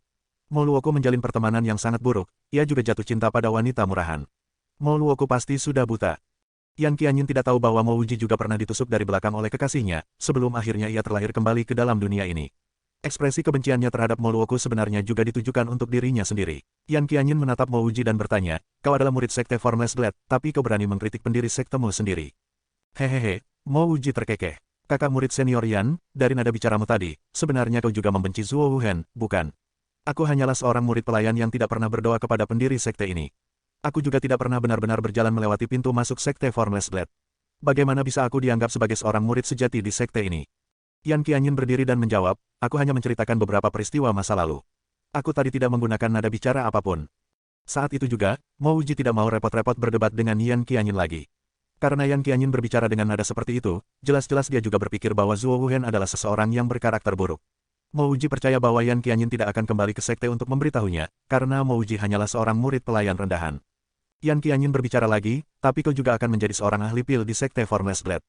Ketika kau resmi menjadi seorang ahli pil di sana, kau harus ikut berdoa kepada pendiri dan semua kepala sekte terdahulu. Ketika itu terjadi, kau akan menjadi murid sejati sekte Formless Blade. Apakah kau berpikir bahwa seorang murid boleh menghina pendiri mereka, dan menganggapnya seperti seonggok sampah? Mo Wuji menatap ke arah patahan pedang yang tertancap di atas tanah itu. Ia melembutkan suaranya, berlutut untuk berdoa kepada orang seperti Zuo Wuhen benar-benar memalukan. Maka dari itu, aku tidak akan mau menjadi ahli pil di sekte Formless Blade lagi. Dengan begitu, aku tidak perlu berdoa kepada siapapun. Kakak murid senior Yan, kau tak perlu membantuku lagi. Aku hanya akan tetap menjadi murid pelayan. Keputusan ini bukannya karena Mo Wuji adalah seseorang yang bermoral lurus. Ia hanya membenci seseorang yang mengkhianati teman-temannya sendiri. Zuo Wuhen tidak hanya mengkhianati teman dekatnya yang membantunya mendirikan sekte ini, tetapi ia juga sekaligus mengambil istri temannya. Seseorang yang melakukan tindakan mengerikan seperti itu sudah pantas dianggap sebagai sampah dunia. Tetapi Zuo Wuhen tidak berhenti sampai di situ saja. Bersama Fu Yanfei, ia menikam Mo Luoku. Mo Wuji lebih suka berkultivasi di tempat lain daripada ia harus menjadi murid dari orang seperti itu. Yan Qianyin tidak mempedulikan kata-kata Mo Wuji. Dia malah menunjuk pedang yang patah itu dan berkata, karena kau sangat berempati dengan Mo Luoku, aku akan menyerahkan setengah bagian pedang ini untukmu. Aku bahkan tidak berlatih ilmu pedang, lalu apa gunanya pedang ini untukku? Tanya Mo Wuji. Ia tidak tahu banyak tentang ilmu pedang karena ia tidak pernah berlatih menggunakan pedang. Tetapi, bahkan jika ia bisa mendapatkan sebilah pedang sendiri, ia tidak akan mau mendapatkan pedang yang patah, bukan? Mau atau tidak, itu terserah kamu. Yan Qianyin dengan santai mengatakan itu kepadanya, sebelum ia melanjutkan perjalanannya ke dalam paviliun batu itu. Setelah berpikir beberapa saat, akhirnya Mo Wuji membungkuk dan mencabut pedang yang patah itu dari atas tanah. Karena telah mampu mendirikan sebuah sekte, terlepas dari seberapa baik atau buruk kelakuannya, Zuo Wuhen pastilah seseorang yang cukup mengagumkan. Sebagai seseorang yang berteman baik dengan Zuo Wuhen dahulu, Mo Luoku juga pasti tidak kalah mengagumkannya. Karena itu, Mo Wuji memutuskan untuk mengambil pedang yang patah ini. Warisan Mo Luoku, ada 3 patung di sini. Melihat Yan Qianyin berdiri terpaku di dekat dinding batu gua itu, Mo Wuji berjalan mendekatinya. Mo Wuji melihat ada 3 patung yang diukir di dinding batu. Dari ketiga patung itu, 2 di antaranya saling berhadapan. Patung yang terakhir terletak sedikit lebih jauh. Patung ketiga itu menghadap ke samping sehingga bagian depan patung itu tak terlihat. Apa kau lihat, bahwa di bawah 2 patung yang saling berhadapan itu, ada ukiran pelipit jubah 1 di dinding batu? Tanya Yan Qianyin. Mo Wuji mulai memeriksa ukiran itu, ia tiba-tiba mengerti arti di balik ukiran itu. Kakak murid senior Yan, apa kau bermaksud untuk mengatakan bahwa 2 patung ini adalah patung Zuo Wuhen dan Mo Luoku? Ujung pelipit dari jubah Mo Luoku telah robek ke tanah, apakah itu menandakan putusnya persaudaraan mereka berdua-dua? Yan Qianyin mengangguk, seharusnya seperti itu. Patung wanita yang agak jauh itu pastilah Fu Yanfei, orang yang menyebabkan 2 orang yang berteman ini berubah menjadi 2 orang yang bermusuhan. Jika aku tidak salah, patung-patung ini dipahat oleh Mo Luoku ketika ia melarikan diri ke sini. Setelah berkata demikian, Yan Qianyin menatap ketiga patung itu untuk sementara waktu. Tiba-tiba dia berkata, adik murid junior Mo, bukankah kau membenci pendiri sekte Formless Blade? Karena kau membencinya, kenapa kau tidak menghancurkan patung ini saja? Mo Wuji menatap Yan Qianyin, setelah beberapa saat, Mo Wuji perlahan menjawab, ya, memang benar aku membencinya, tetapi mengapa aku harus menghancurkan patungnya? Selain itu, aku cuma mendengar cerita itu darimu, dan kau cuma mendengar cerita itu dari orang lain. Aku hanya tidak suka orang ini karena ceritamu. Tetapi, sebelum aku mengetahui apa yang terjadi sebenarnya, aku tidak akan melakukan apa-apa. Jika kau tidak mau melakukannya, aku yang akan melakukannya. Setelah Yan Qianyin berbicara demikian, pedang panjang di tangannya sudah menikam patung itu. Mo Wuji tercengang, dengan terheran-heran, ia melihat bahwa target Yan Qianyin bukanlah Zhuo Wuhen, melainkan patung Fu Yanfei di sampingnya. Mo Wuji terkekeh, kakak murid senior Yan, awalnya aku berpikir bahwa sebagai sesama wanita, kau akan lebih toleran terhadap Fu Yanfei. Aku juga tidak suka wanita dengan moral yang tak bisa diatur. 3. Jika bukan karena wanita ini, Sekte Formless Blade dan pendirinya tidak akan menjadi bahan ejekan orang-orang. Kau harus tahu, lalat tidak terbang di sekitar telur yang masih bagus, tidak ada asap jika tidak ada api. 4. Jika Zhuo Wuhen benar-benar jatuh cinta pada Fu Yanfei, maka ia pasti bukan telur yang bagus. Asteris beruak, asteris tiba-tiba ada suara benda hancur yang memotong perkataan Mo Wuji. Setelah pedang Yan Qianyin menikam patung Fu Yanfei, seluruh dinding batu itu runtuh. Di balik dinding batu itu, ternyata ada sebuah gundukan yang terbuat dari batu giok putih. Di atas gundukan itu, ada 3 bola kristal. Dinding batu di belakang gundukan giok putih itu tampak dipoles hingga sangat mulus, dan di bagian atasnya terbentang satu baris kalimat, kau ditakdirkan untuk mendapatkan warisan saya. Kembalikan kejayaan seni pedang Valentun. Jadi ternyata benar, ini adalah tempat peristirahatan senior Luoku. Yan Qianyin menghela nafas sebelum membungkukkan badan dan memberi hormat ke arah gundukan batu giok putih itu. Mo Wuji juga membungkukkan badan dengan hormat ke atas gundukan giok putih itu. Mo Wuji merasa kagum terhadap Yan Qianyin. Wanita ini benar-benar lebih baik daripada Mo Wuji dalam banyak hal. Awalnya Mo Wuji berpikir bahwa Yan Qianyin membenci Fu Yanfei, itulah sebabnya dia menghancurkan patung Fu Yanfei. Tetapi, ternyata dia hanya ingin menemukan ruang harta karun yang tersembunyi ini. Aku sedang memberikan penghormatan kepada senior dari sekte ini. Kenapa kau ikut membungkuk ke dia juga? Melihat Mo Wuji membungkuk, Yan Qianyin sengaja mendengus. Tanpa menghiraukan dengusan Yan Qianyin, Mo Wuji menjawab, aku sedang memberi hormat kepada seniormu. Aku mendengar bahwa ketika kebanyakan ahli spiritual meninggalkan warisan dan peninggalan mereka, mereka akan sengaja meninggalkan beberapa perangkap di dekat tempat harta karun itu. Namun, seniormu tidak meninggalkan perangkap apapun.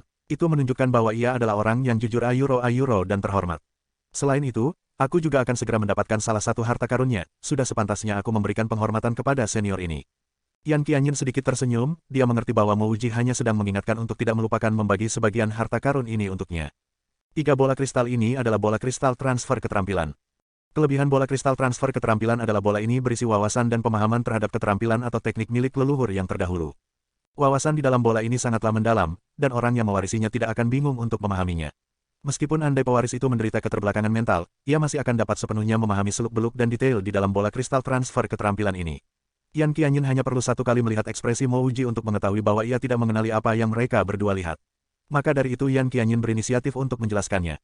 Jadi begitu, bila bola kristal transfer keterampilan ini dibandingkan dengan buku panduan biasa, buku panduan biasa kurang bisa memberikan wawasan pemahaman pribadi tentang sebuah teknik. Dan jika mereka menggunakan bola kristal itu, mereka akan sepenuhnya mewarisi wawasan dan pemahaman dari leluhurnya. Mo Wuji bertanya. Yan Qianyin menjawab pelan, kau bisa memahaminya seperti itu. Tetapi untuk banyak teknik dan keterampilan tertentu, bahkan para jenius spiritual yang paling berbakat pun tidak akan memahaminya dalam waktu singkat. Beberapa orang bahkan mungkin tidak memahaminya meskipun telah berlatih teknik itu dalam waktu yang lama. Yan Qianyin tidak lagi menjelaskan manfaat dari bola kristal transfer keterampilan itu. Dia menunjuk ke arah bola kristal pertama, ada tulisan di balik bola kristal itu. Yang pertama adalah seni pedang Valentun, yaitu sebuah keterampilan. Senior Mo Luoku telah menunjukkan bahwa keterampilan itu adalah seni pedang terpenting dari ketiga warisan ini. Kultivasi Mo Wuji jauh di bawah Yan Qianyin, sehingga ia tidak bisa melihat tulisan kecil di balik bola-bola kristal itu. Namun, ia tidak berminat untuk membawa seni pedang ini kembali ke kejayaannya. Mo Wuji hanya ingin menemukan keterampilan yang cocok untuk dirinya sendiri.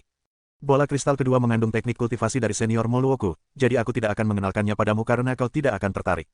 Bola kristal ketiga juga merupakan keterampilan, dan juga terkait dengan pedang. Bola yang ketiga disebut Invisible Sword Ayuro. Setelah memperkenalkan ketiga teknik itu, Yan Qianyin berkata kepada Mo Wuji dengan jujur, adik murid junior Mo, senior Mo Luoku adalah bagian penting dari peninggalan sekte Formless Blade. Menurut perjanjian kita sebelumnya, seni pedang Valentun seharusnya menjadi milikmu, tapi seni pedang dan teknik kultivasi ini terlalu penting bagiku. Teknik Invisible Sword bisa dianggap sebagai teknik yang paling tidak penting di antara ketiga bola kristal ini, mungkin tidak terlalu berguna untukmu juga. Tapi aku hanya bisa memberikan teknik Invisible Sword ini padamu. Mo Wuji sudah lebih dulu kecewa ketika ia mengetahui 2 di antara 3 keterampilan itu terkait dengan pedang. Ia tidak tertarik pada seni pedang Valentun ataupun Invisible Sword. Setelah menghadapi risiko besar untuk bisa datang ke sini, Mo Wuji berniat untuk memperoleh keterampilan luar biasa yang terkait dengan serangan petir. Ia tidak menyangka bahwa di sini hanya akan ada 2 seni pedang. Tidak apa-apa, kau boleh memberiku bola kristal Invisible Sword. Meskipun Mo Wuji lebih cenderung menginginkan seni pedang Valentun, tapi sebenarnya ia tak keberatan. Terima kasih banyak, adik murid junior Mo. Saat kita keluar, aku akan mencoba tetap membantumu menjadi seorang ahli pil tamu, karena kau tidak ingin menjadi ahli pil di sekte kami. Dengan begitu, kau tidak perlu secara resmi masuk ke sekte, dan kau akan mendapatkan lebih banyak akses ke sumber daya di sekte kami, kata Yan Qianyin dengan penuh rasa terima kasih. Setelah berkata demikian, Yan Qianyin mengulurkan tangannya untuk mengambil ketiga bola kristal itu, dan menyerahkan Invisible Sword kepada Mo Wuji. Sebelumnya, dia telah berjanji pada Mo Wuji untuk membiarkannya memilih lebih dulu antara ketiga harta karun itu. Tapi sekarang, dia telah mengambil dua bola kristal lebih dahulu dan memberikan sisanya pada Mo Wuji.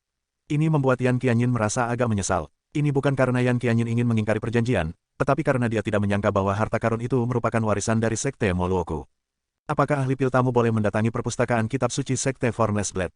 Atau mengikuti kelas yang diajarkan oleh para tetua? Mo Wuji bergegas bertanya. Lagi pula, tujuan utama Mo Wuji ketika ia memasuki sekte ini adalah untuk meminta arahan seseorang dalam berkultivasi.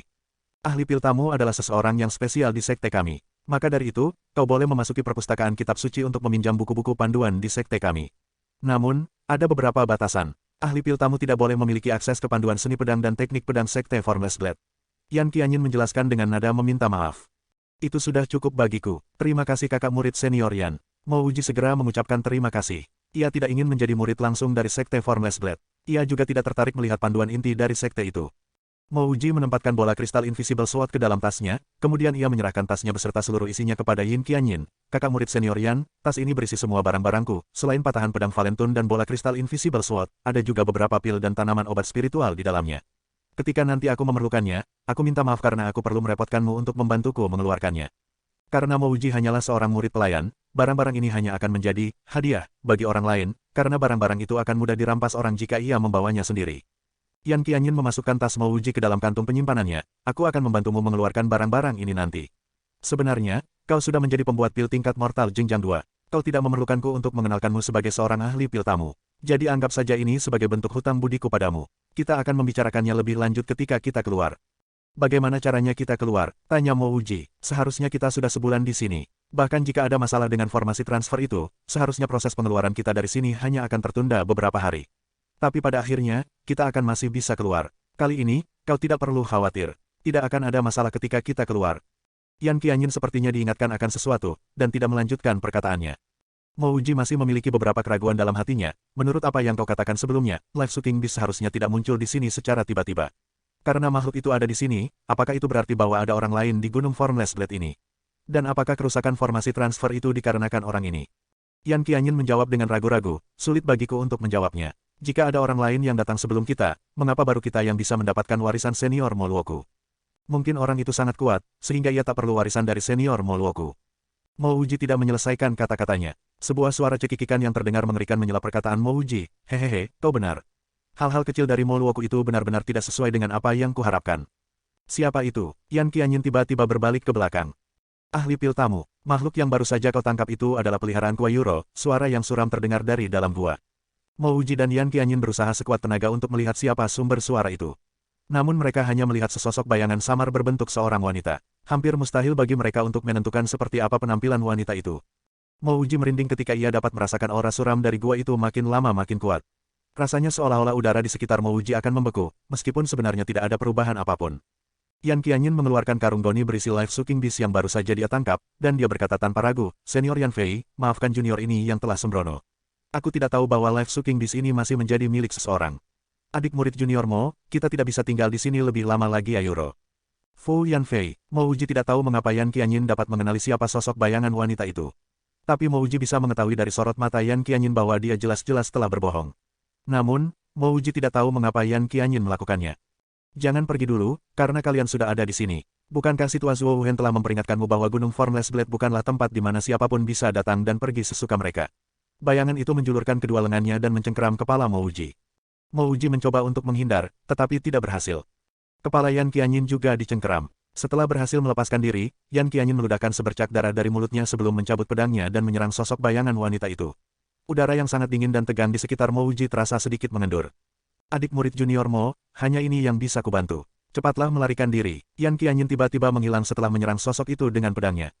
Mo Wuji tidak menyalahkan Yan Qianyin yang telah meninggalkannya, karena Mo Wuji mengerti sebuah logika bahwa setiap orang pasti akan menyelamatkan diri mereka sendiri.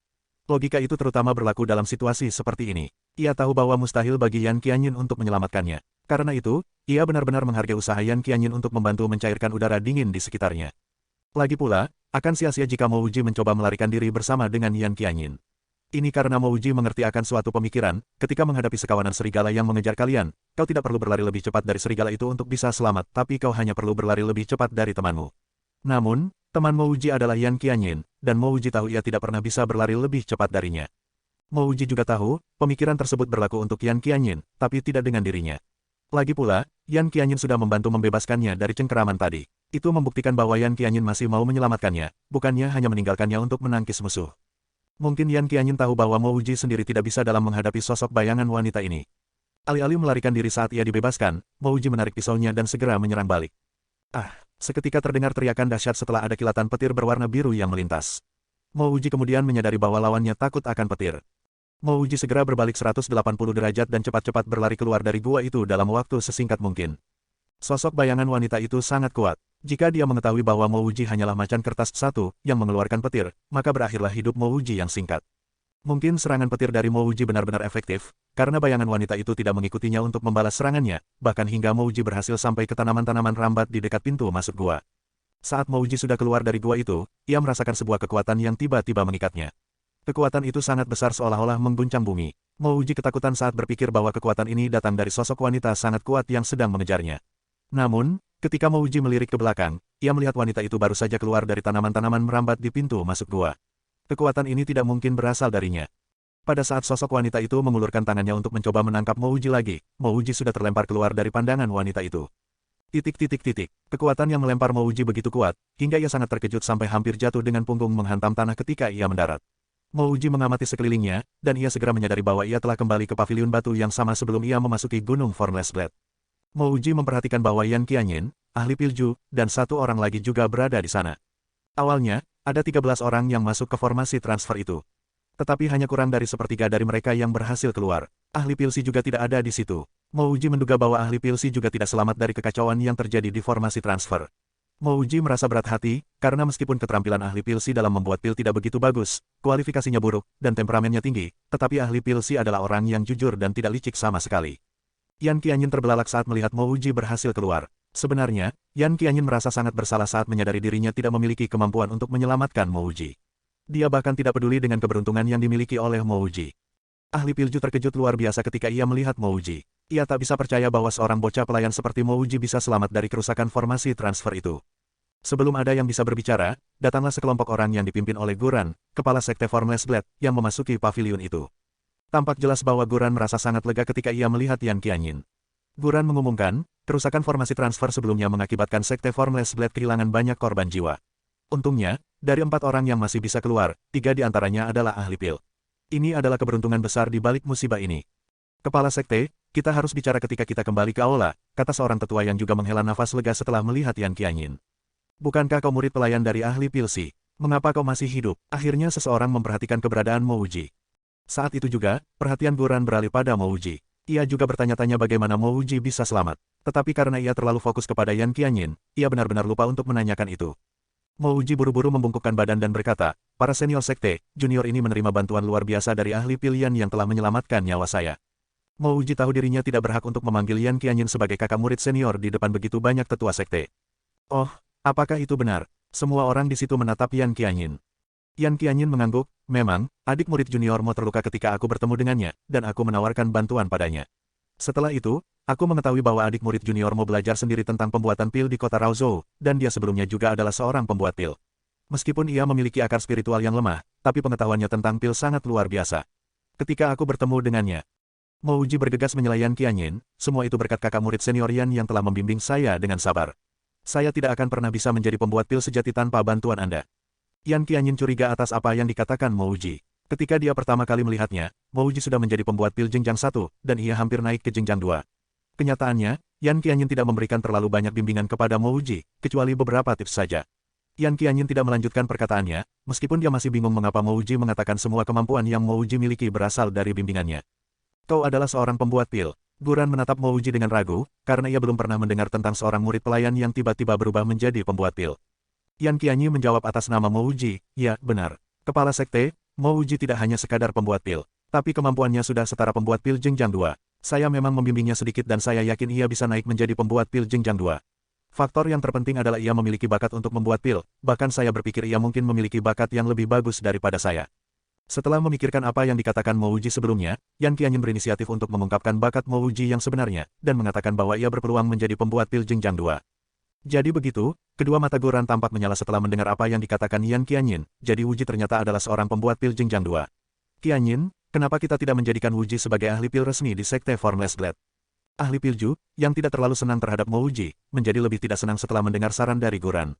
Ia tidak percaya bahwa sekarang jabatannya setara dengan seorang mantan bocah pelayan. Saat Mo Wuji menjadi pembuat pil jenjang 2, dirinya tidak akan punya alasan lagi untuk mengusik Mo Wuji. Yan Qianyin memutuskan untuk menjelaskan lebih lanjut, meskipun adik murid junior Mo memiliki bakat luar biasa yang setara dengan pembuat pil jenjang 2, namun akar spiritualnya tidak begitu baik. Sebelum Yan Qianyin menyelesaikan kalimatnya, ahli Pilju memikirkan sesuatu dan tiba-tiba menyela, "Kepala sekte, benar apa kata kakak murid senior Yan? Adik murid junior Mo sebelumnya hanyalah seorang murid pelayan. Karena itu, kemampuan kultivasinya pasti sangat rendah. Untuk bisa sukses sebagai seorang pembuat pil, seseorang harus memiliki bakat dalam membuat pil serta kemampuan kultivasi yang baik. Seseorang tidak akan bisa maju ke level selanjutnya jika kemampuan kultivasinya terlalu rendah. Oleh karena itu, mengapa sekte ini harus mengizinkan orang seperti dia untuk bergabung dengan kita sebagai seorang ahli pil? Itu hanya akan mempengaruhi reputasi kita secara negatif." Kepala Sekte Formless Blade sedang menenangkan dirinya untuk mempertimbangkan hal ini. Sekte ini akan memberikan sumber daya dalam jumlah besar untuk meningkatkan kualitas para ahli pil di sini. Apa gunanya bagi sekte ini jika ia merekrut ahli pil yang tidak mampu berkembang lebih jauh? Kepala sekte, saran saya yang paling tepat bagi kita adalah mengangkat ahli pil Mo menjadi ahli pil tamu sebagai gantinya, tambah Yan Qianyin. Bahkan ahli Pilju masih merasa senang dengan saran ini, karena ia tahu ada perbedaan jatah sumber daya yang jauh antara ahli pil resmi dan ahli pil tamu. Selain bakat, hal terpenting yang harus dimiliki agar seorang pembuat pil dapat menaikkan jenjangnya adalah sumber daya. Tanpa sumber daya dalam pembuatan pil, apa gunanya memiliki bakat? Guran dan para tetua lainnya menghela nafas ketika mereka mendengar kata-kata Yan Qianyin. Wanita itu mungkin memiliki bakat luar biasa dalam pembuatan pil, tetapi jelas dia memiliki kecerdasan emosional yang kurang. Bahkan jika memang dia ingin agar Mo Wuji menjadi seorang ahli pil tamu, dia seharusnya tidak mengatakannya langsung di depan Mo Wuji. Ini akan membuat Mo Wuji kehilangan rasa terima kasih padanya. Setelah Yan Qianyin menyebutkan saran itu dengan lantang, Guran tidak punya pilihan lain selain bertanya, "Ahli pil Mo, apakah kau bersedia untuk bergabung bersama kami dan menjadi ahli pil tamu di Sekte Formless Blade?" Mo Wuji dan Yan Qianyin telah sepakat sebelumnya bahwa Yan Qianyin akan membantu Mo Wuji menjadi ahli pil tamu di Sekte Formless Blade. Kini setelah kepala sekte bertanya padanya, Mo Wuji menjawab tanpa ragu, "Terima kasih atas penawaran yang baik ini, saya akan sangat bersedia untuk bergabung bersama Sekte Formless Blade sebagai seorang ahli pil tamu." Kepala sekte dan para tetua itu saling pandang, sebelum menyimpulkan dalam hati bahwa seorang murid pelayan memang lebih mudah untuk diurus. Begundal yang mengetuk pintu rumah kami. "Adik murid junior Mo, selamat. Aku tidak memiliki sesuatu yang berharga untuk kuberikan kepadamu sebagai hadiah ucapan selamat. Maka dari itu, hadiah dariku adalah tanaman-tanaman obat spiritual ini." Yan Qianyin mengeluarkan sebuah tas penuh barang-barang dan menyerahkannya kepada Mo Wuji. "Terima kasih, kakak murid senior Yan." Mo Wuji buru-buru mengambil tas itu. Itu adalah tas milik Mo Wuji. Sebelumnya Mo Wuji meminta pada Yan Qianyin untuk membantunya membawakan tas itu ke kantung penyimpanan milik Yan Qianyin. Di dalam tas itu, ada ratusan pil yang ia buat, pedang Valentun yang patah, dan bola kristal transfer keterampilan. Setelah tas itu kembali ke tangannya, akhirnya Mo Wuji bisa bernapas lega. Yan Qianyin boleh saja secara terang-terangan mengatakan bahwa dia memberinya tanaman obat spiritual, yang tidak diragukan lagi berasal dari Gunung Formless Blade. Namun, Mo Wuji tidak berani mengeluarkan satu pil pun dari dalam tasnya. Hal tersebut dikarenakan oleh perbedaan kemampuan, level, dan jabatan di antara mereka. "Ahli pil Mo, jika kau memiliki permintaan, datang saja ke aula pembuat pil untuk mengatakannya." Guran menyambut Mo Wuji dengan hangat, dan memperlakukannya dengan rasa hormat yang luar biasa. Kesan Mo Wuji terhadap Guran cukup bagus. Tapi Mo Wuji tahu bahwa meskipun kepala sekte Formless Blade ini cukup ramah, tujuan utama Guran memperlakukannya dengan baik adalah untuk mendorongnya agar bekerja lebih keras demi sekte ini, dan membuat banyak pil nantinya. Sekali lagi Mo Wuji berterima kasih kepada sang kepala sekte, "Terima kasih atas perhatian dari kepala sekte. Saya akan kembali ke tempat tinggal saya sekarang karena saya cukup lelah." Meskipun Mo Wuji kini adalah seorang ahli pil tamu, setelah ini para tetua dan ahli pil dari sekte Formless Blade pasti akan mendiskusikan banyak hal yang tidak ada kaitannya dengan seorang ahli pil tamu. Maka dari itu, ia memutuskan untuk lekas pergi dari pavilion itu, karena ia tahu di mana tempatnya yang sebenarnya. Yuro. Dalam hatinya, Mo Wuji merasa sangat khawatir untuk bertemu dengan Yaner setelah mereka berpisah selama 1 bulan. Mo Wuji tidak tahu kondisi terkini dari Yaner, sehingga ia secepat mungkin kembali ke Danau Blood Lotus setelah berpamitan dengan para tetua. "Tuan muda Mo, Anda sudah pulang." Xiong Xiuzu menyambut Mo Wuji dengan membungkukkan badannya dengan hormat. Rupanya wanita ini telah tertular kebiasaan Yaner yang memanggilnya dengan sebutan, "Tuan muda." "Yaner baik-baik saja?" Mo Wuji buru-buru bertanya. Xiong Xiuzu segera menjawab dengan sebuah anggukan kepala, "Kondisi Nona Yaner sangat baik, dia sedang berada di sini Yuro."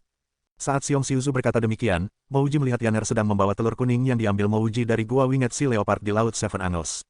Yaner berjalan selangkah demi selangkah ke arah Danau Blood Lotus. Mungkin karena telur itu adalah pemberian Mo Wuji, sehingga Yaner tidak menganggapnya sebagai sekadar mainan biasa, melainkan sesuatu yang diamanatkan oleh Mo Wuji padanya.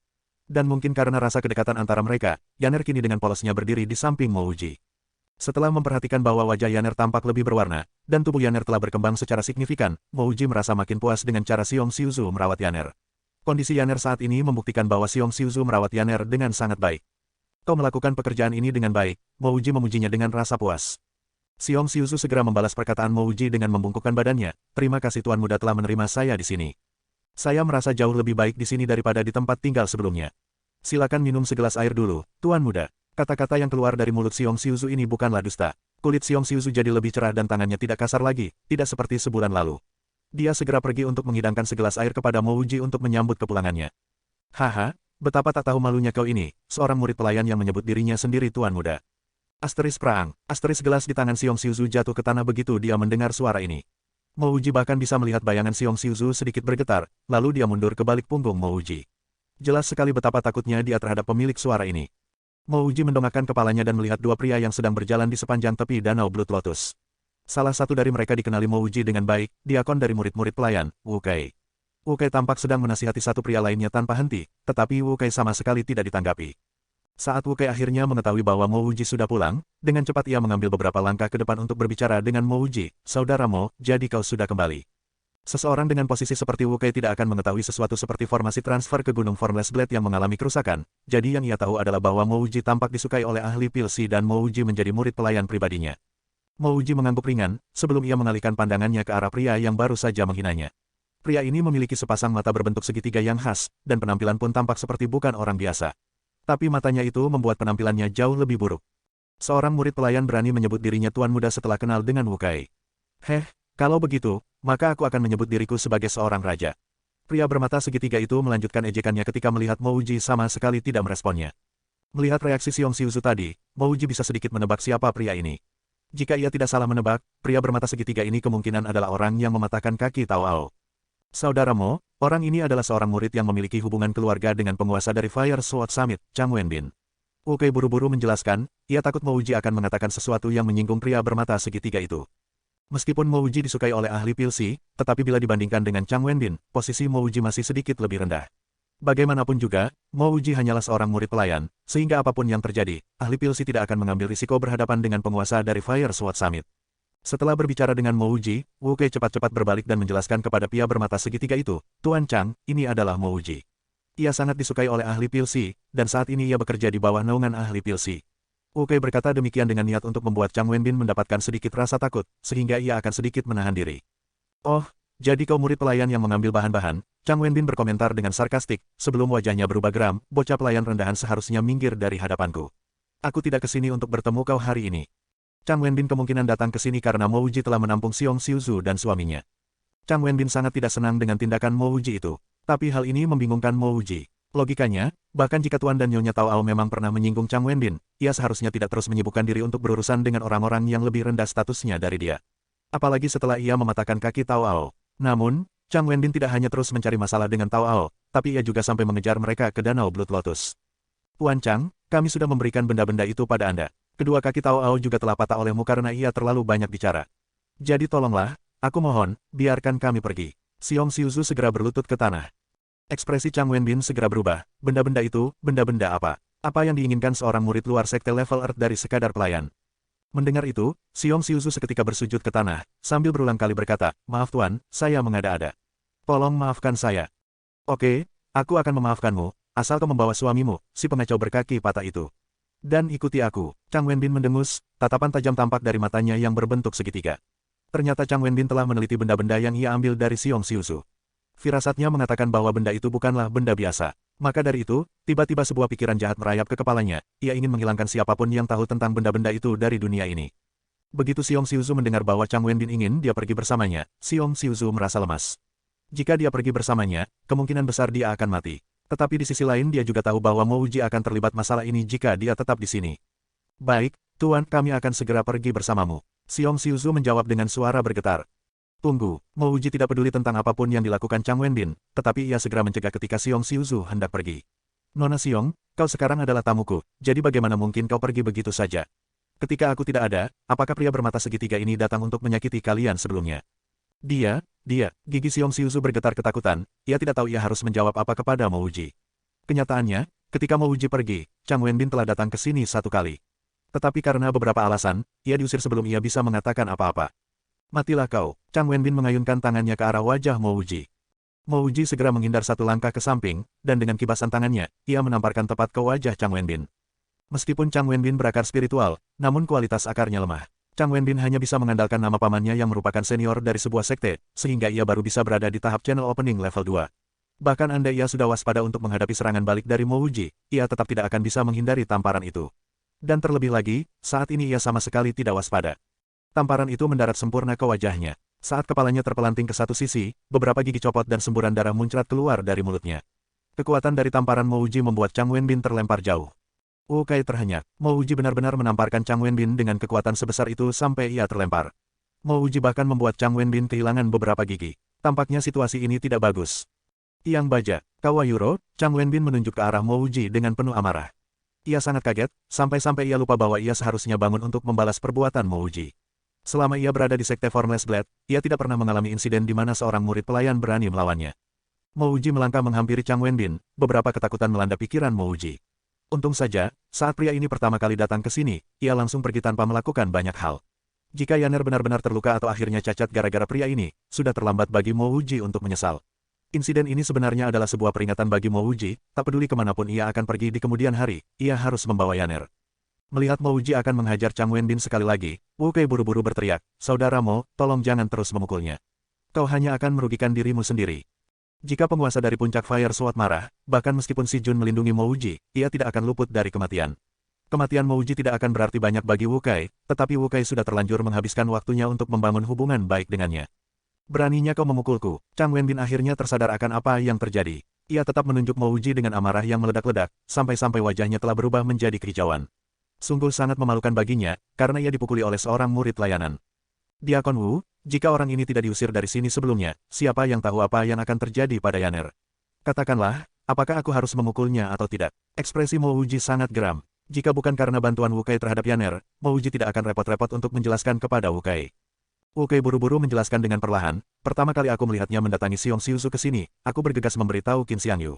Saat itu, Qin Xiangyu yang membantu menyuruh ia pergi dari sini. Aku tidak tahu apa yang dilakukan Qin Xiangyu, tetapi Chang Wenbin tidak berbuat apa-apa. Kali ini, aku juga mencoba mencari Qin Xiangyu tetapi aku tidak dapat menemukannya di dalam sekte. Mo Wuji akhirnya memahami situasi ini. Tidak heran mengapa Chang Wenbin tidak melakukan apa-apa saat pertama kali ke sini. Mo Wuji merasa ia benar-benar perlu menyampaikan rasa terima kasihnya kepada Qin Xiangyu. Dulu saat di kapal, ia hanya membantunya sedikit. Tetapi sekarang Qin Xiangyu datang dan membalas bantuan dari Mo Wuji dengan pertolongan yang sangat besar. Diakon Wu, terima kasih banyak, Mo Wuji menepuk bahu Wu Kai. Mo Wuji tidak perlu tahu mengapa Wu Kai rela membantunya untuk memberitahu Qin Xiangyu. Mo Wuji sangat berterima kasih atas tindakannya. Wu Kai ingin membalas ucapan itu dengan beberapa ungkapan yang sopan, tetapi ada sesuatu yang tampaknya menarik perhatiannya. Ada seorang pria mengenakan pakaian seorang diakon yang sedang tergesa-gesa menghampiri mereka. Wu Kai mengenali pria itu, ia adalah diakon untuk aula pembuat pil, Yuan Qi. Meskipun mereka berdua sama-sama menjabat sebagai diakon, Wu Kai bahkan tidak bisa menganggap dirinya setara dengan Yuan Qi. Tanpa mengetahui mengapa Yuan Qi mendatangi mereka, Wu Kai segera membungkukkan badannya, Diakon Wu memberi salam kepada Diakon Yuan. Yuan Qi sedikit mengangguk, sebelum menangkupkan kedua genggaman tangannya di hadapan Mo Wuji. "Salam, ahli pilmo. Saya datang membawakan token identitas dan jubah ahli pil tamu kepada Anda. Ketika ahli pilmo sempat, silakan datang ke aula pertemuan untuk melihat-lihat puncak Bukit Pedang yang akan menjadi tempat tinggal Anda yang baru." Mo Wuji tidak menyangka respon sekte ini begitu cepat. Ia baru saja pulang kurang dari 1 jam yang lalu, tetapi semua fasilitasnya sudah datang kepadanya dengan teratur. "Terima kasih banyak, Diakon Yuan." Mo Wuji bergegas untuk menyimpan barang-barangnya yang dibawakan oleh Diakon Yuan. Ia begitu berani menamparkan Chang Wenbin bukan karena hubungannya dekat dengan ahli pil si yang sudah meninggal itu, tetapi karena ia sudah menjadi ahli pil tamu. "Sao," Wu Kai menarik kembali kata-katanya ketika ia melihat token identitas di tangan Mo Wuji. "Kau adalah seorang ahli pil tamu."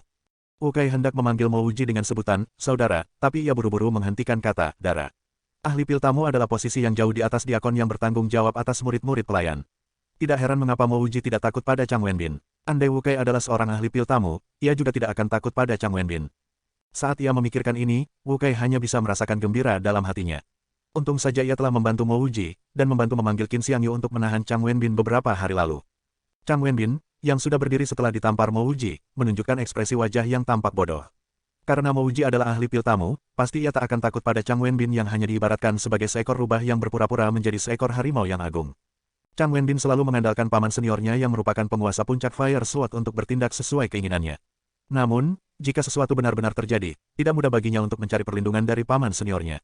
Ia diam-diam mundur beberapa langkah, bersiap-siap untuk melarikan diri. Namun, Mo Wuji dengan dingin mendengus, "Kau pikir kau bisa pergi begitu saja?" Chang Wenbin bergegas membungkuk, "Ahli Pilmo, murid yang rendah ini tidak tahu bahwa Anda adalah ahli pil tamu.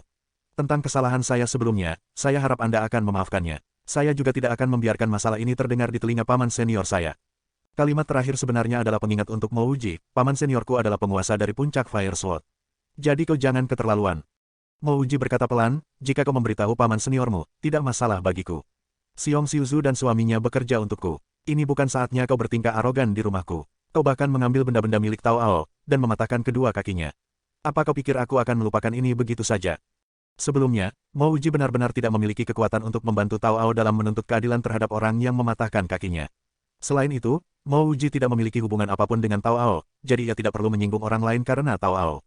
Namun, sekarang berbeda, Xiong Xiuzu sudah sangat teliti dan penuh perhatian dalam merawat Yaner. Selain itu, kedatangan Chang Wenbin ke rumahnya untuk mencari masalah lebih dari satu kali juga sudah keterlaluan. Dan yang terpenting adalah kini ia tidak perlu takut pada Chang Wenbin. "Ahli Pilmo, apakah Anda ingin saya membawa anak ini ke aula penegakan hukum?" Yuan Qi menyarankan kepada Mo Wuji setelah tampak memahami inti dari situasi ini. Mo Wuji adalah seorang ahli pil, dan kabarnya hubungan Mo Wuji dengan Yan Qianyin bisa dikatakan lumayan baik. Sebagai seorang diakon dari aula pembuat pil, Yuan Qi berpikir tidak ada ruginya jika ia menjalin hubungan baik dengan Mo Wuji. "Saya bersedia mengganti kerugian yang diderita suami istri itu." Mendengar bahwa Yuan Qi ikut campur dalam masalah ini, Chang Wenbin bergegas untuk mengatakan demikian. Mo Wuji menoleh ke Xiong Xiuzu dan bertanya, "Kakak Xiong, apa yang dia ambil darimu?" Xiong Xiuzu bingung karena dia tidak sepenuhnya memahami situasi ini. Bukankah Mo Wuji hanyalah murid pelayan yang memiliki hubungan yang cukup baik dengan Diakon Wu? Mengapa sekarang ia menjadi ahli pil tamu? Xiong Xiuzu baru tersadar kembali ketika Mo Wuji mengajukan pertanyaan itu padanya. Namun, di mata Xiong Xiuzu masih ada sedikit rasa takut, karena dia tidak berani berhadapan dengan Chang Wenbin. "Katakan saja, ia tidak akan kembali ke sini nantinya," kata Mo Wuji membujuk Xiong Xiuzu. Akhirnya, Xiong Xiuzu menjadi tenang. Dia mengerti bahwa dia sudah terlanjur menyinggung Chang Wenbin, dan sekarang bukan saatnya untuk diam. Setelah memikirkan hal ini, dia berkata dengan nada datar, "Orang ini mengambil tiang baja yang ditinggalkan ayahku untukku. Aku akan segera mengembalikannya, segera," kata Chang Wenbin cemas saat ia buru-buru pergi dari tempat itu. "Ahli Pilmo, saya akan pergi. Ketika Pilmaster mau menemukan puncak bukit pedang yang Anda inginkan, segera beritahu saya. Saya akan membantu membangun sebuah gua abadi untukmu." Melihat insiden itu sudah berakhir, Yuan Qi dengan sopan berpamitan pada Mo Wuji. Jantung Wu Kei terasa seperti air yang mendidih, degupannya naik turun tiada henti. Ia memiliki sejuta pertanyaan yang tidak berani ia tanyakan pada Mo Wuji. Intinya, status Mo Wuji telah berubah drastis, dan Wu Kei tidak berhak untuk bertanya kepada Mo Wuji soal itu. "Ahli Pilmo, saya juga akan pamit dulu. Jika Anda membutuhkan sesuatu, silakan perintahkan saya." Wu Kei juga buru-buru berpamitan. Meskipun ia tidak menyukai sifat Wu Kei, Mo Wuji masih merasa berterima kasih padanya. "Wu Kei, aku berhutang budi padamu. Jika kau menginginkanku untuk membuatkanmu sebuah pil, aku bisa membantumu satu kali." "Terima kasih banyak, ahli Pilmo." Wu Kei berterima kasih pada Mo Wuji dengan bersemangat. Bukanlah suatu hal yang sederhana jika seorang ahli pil berjanji untuk membuatkan pil kepada seseorang. Oke, para pendengar jenius. Sampai jumpa di bab selanjutnya. Wassalamualaikum.